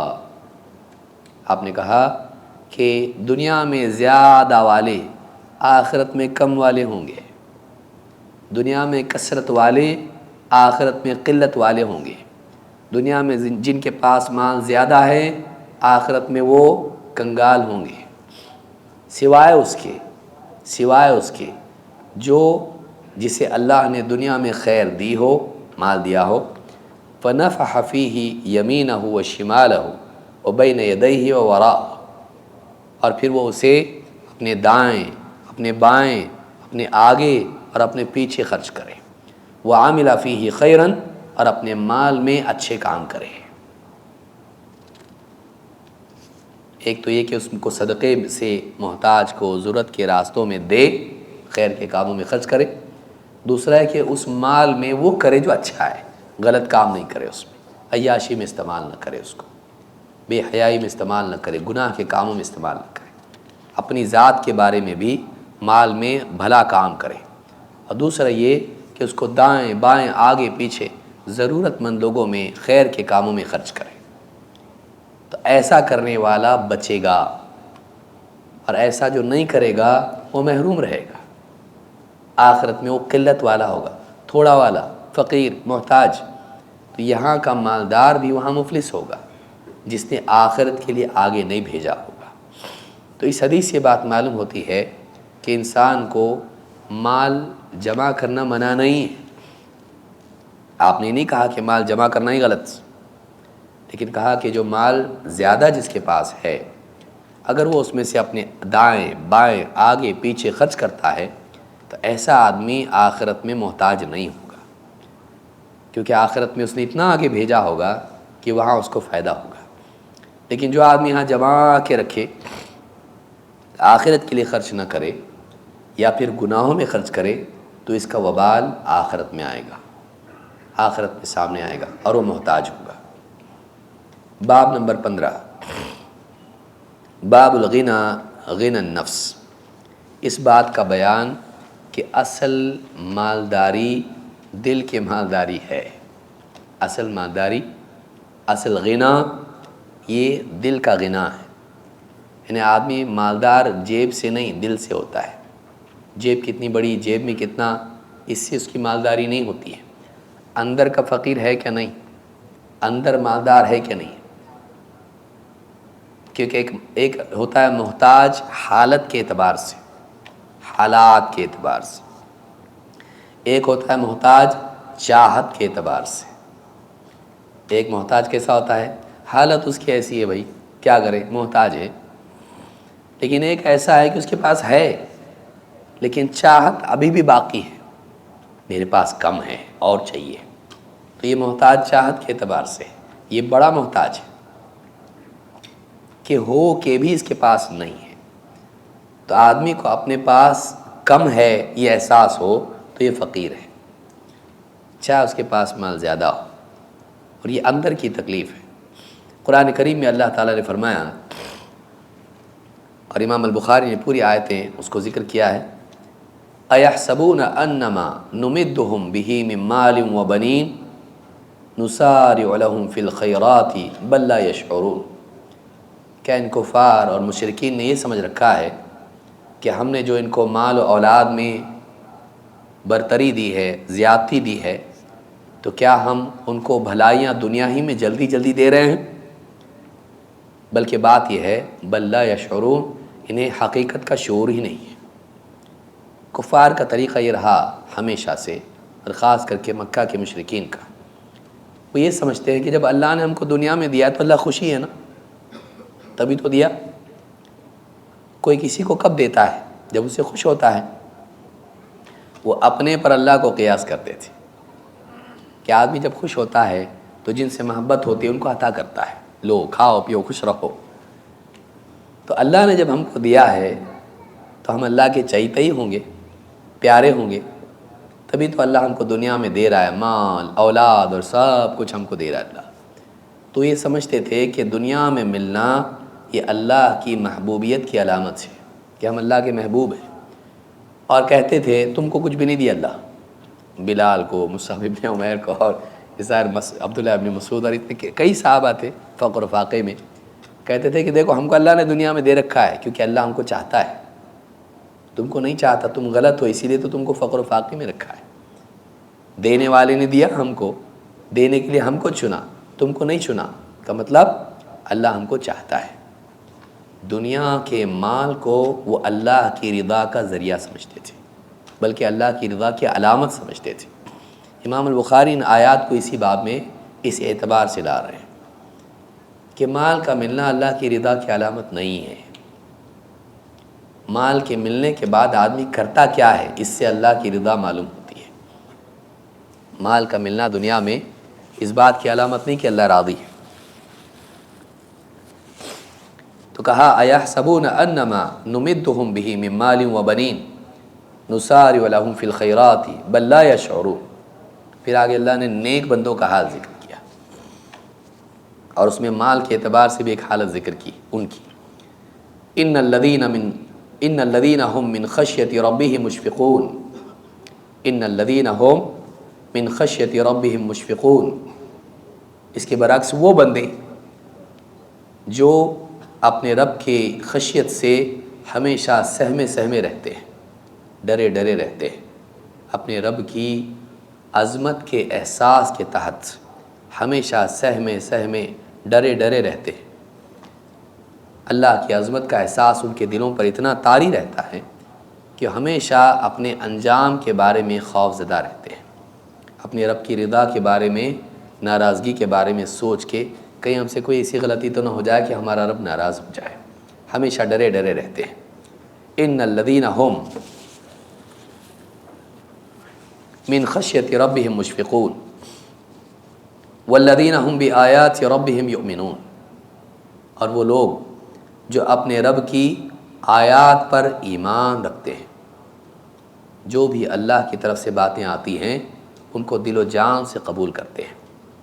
والذین هم بربهم لا یشرکون، وہ لوگ جو اپنے رب کے ساتھ ہرگز بھی شرک نہیں کرتے، اپنے رب کا مقام کسی کو نہیں دیتے، اپنے رب کے برابر کسی کو نہیں مانتے، کسی عبادت میں اللہ کے ساتھ شریک نہیں کرتے، نہ ربوبیت میں، نہ الوہیت میں، نہ اسماء و صفات میں۔ والذین یؤتون ما آتوا وقلوبهم وجلة انہم الی ربہم راجعون، اور ان کا حال یہ ہوتا ہے کہ جو کچھ اللہ نے ان کو دے رکھا ہے، دینے کی چیز جب دیتے ہیں تو اس وقت بھی ان کے دل کپا رہے ہوتے ہیں، ان کے دلوں پر خشیت طاری ہوتی ہے کہ انہیں اپنے رب کی طرف لوٹ کے جانا ہے۔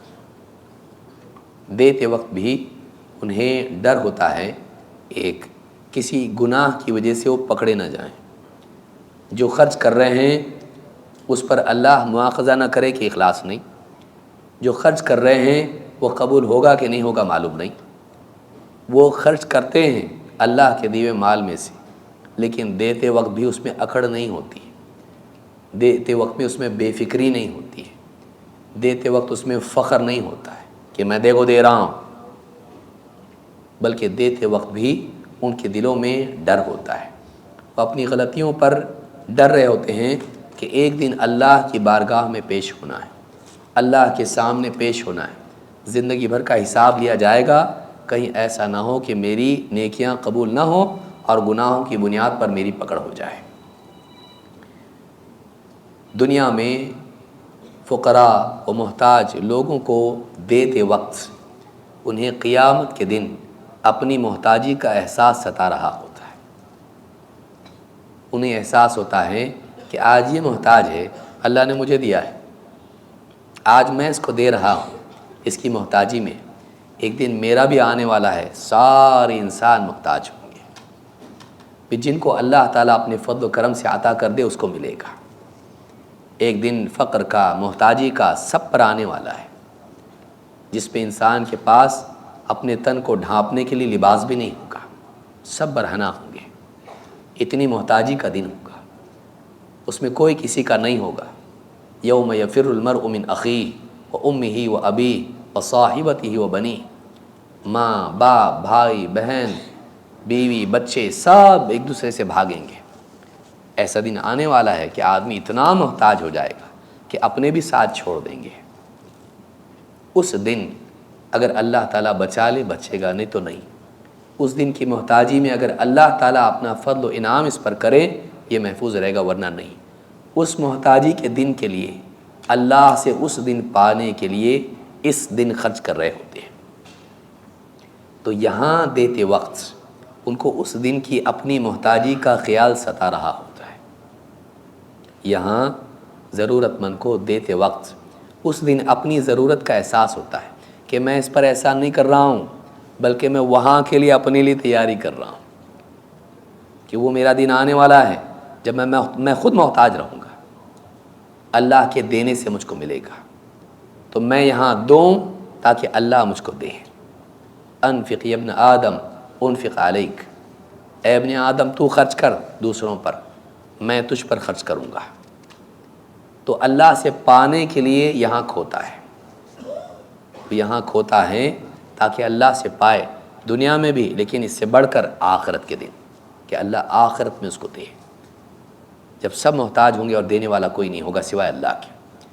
تو والذین یؤتون ما آتوا وقلوبهم وجلة انہم الی ربہم راجعون اولئک یسارعون فی الخیرات وہم لہا سابقون، یہی وہ بندے ہیں جو نیکیوں کی طرف، خیر کے کاموں کی طرف دوڑ کے آگے بڑھتے ہیں، سبقت لے جاتے ہیں، مسارعت کرتے ہیں۔ مسارعت کہتے ہیں ایسی جلدی کو جو مناسب وقت میں ہو۔ عجلہ اس جلدی کو کہتے ہیں جو وقت سے پہلے ہو۔ اسی لیے حدیث میں آیا کہ والعجلۃ من الشیطان، جلد بازی شیطان کی طرف سے۔ اس کو موٹے الفاظ میں آپ سمجھیں، پھل پکنے کے بعد توڑنے میں جلدی کرنا اچھا، لیکن پھل پکنے سے پہلے توڑ لینا، کھٹا پھل ملے گا آپ کو، کڑوا پھل ملے گا آپ کو۔ تو وقت سے پہلے جلدی کرنا یہ مذموم ہے، وقت ہونے کے بعد جلدی کرنا یہ محمود ہے۔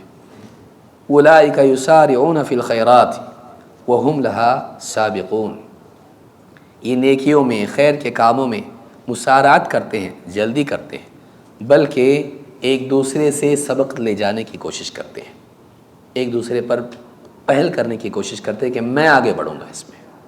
تو ان کا جو کمپٹیشن ہے ایک دوسرے سے، وہ دنیا میں نہیں، وہ آخرت کے کاموں میں ہے۔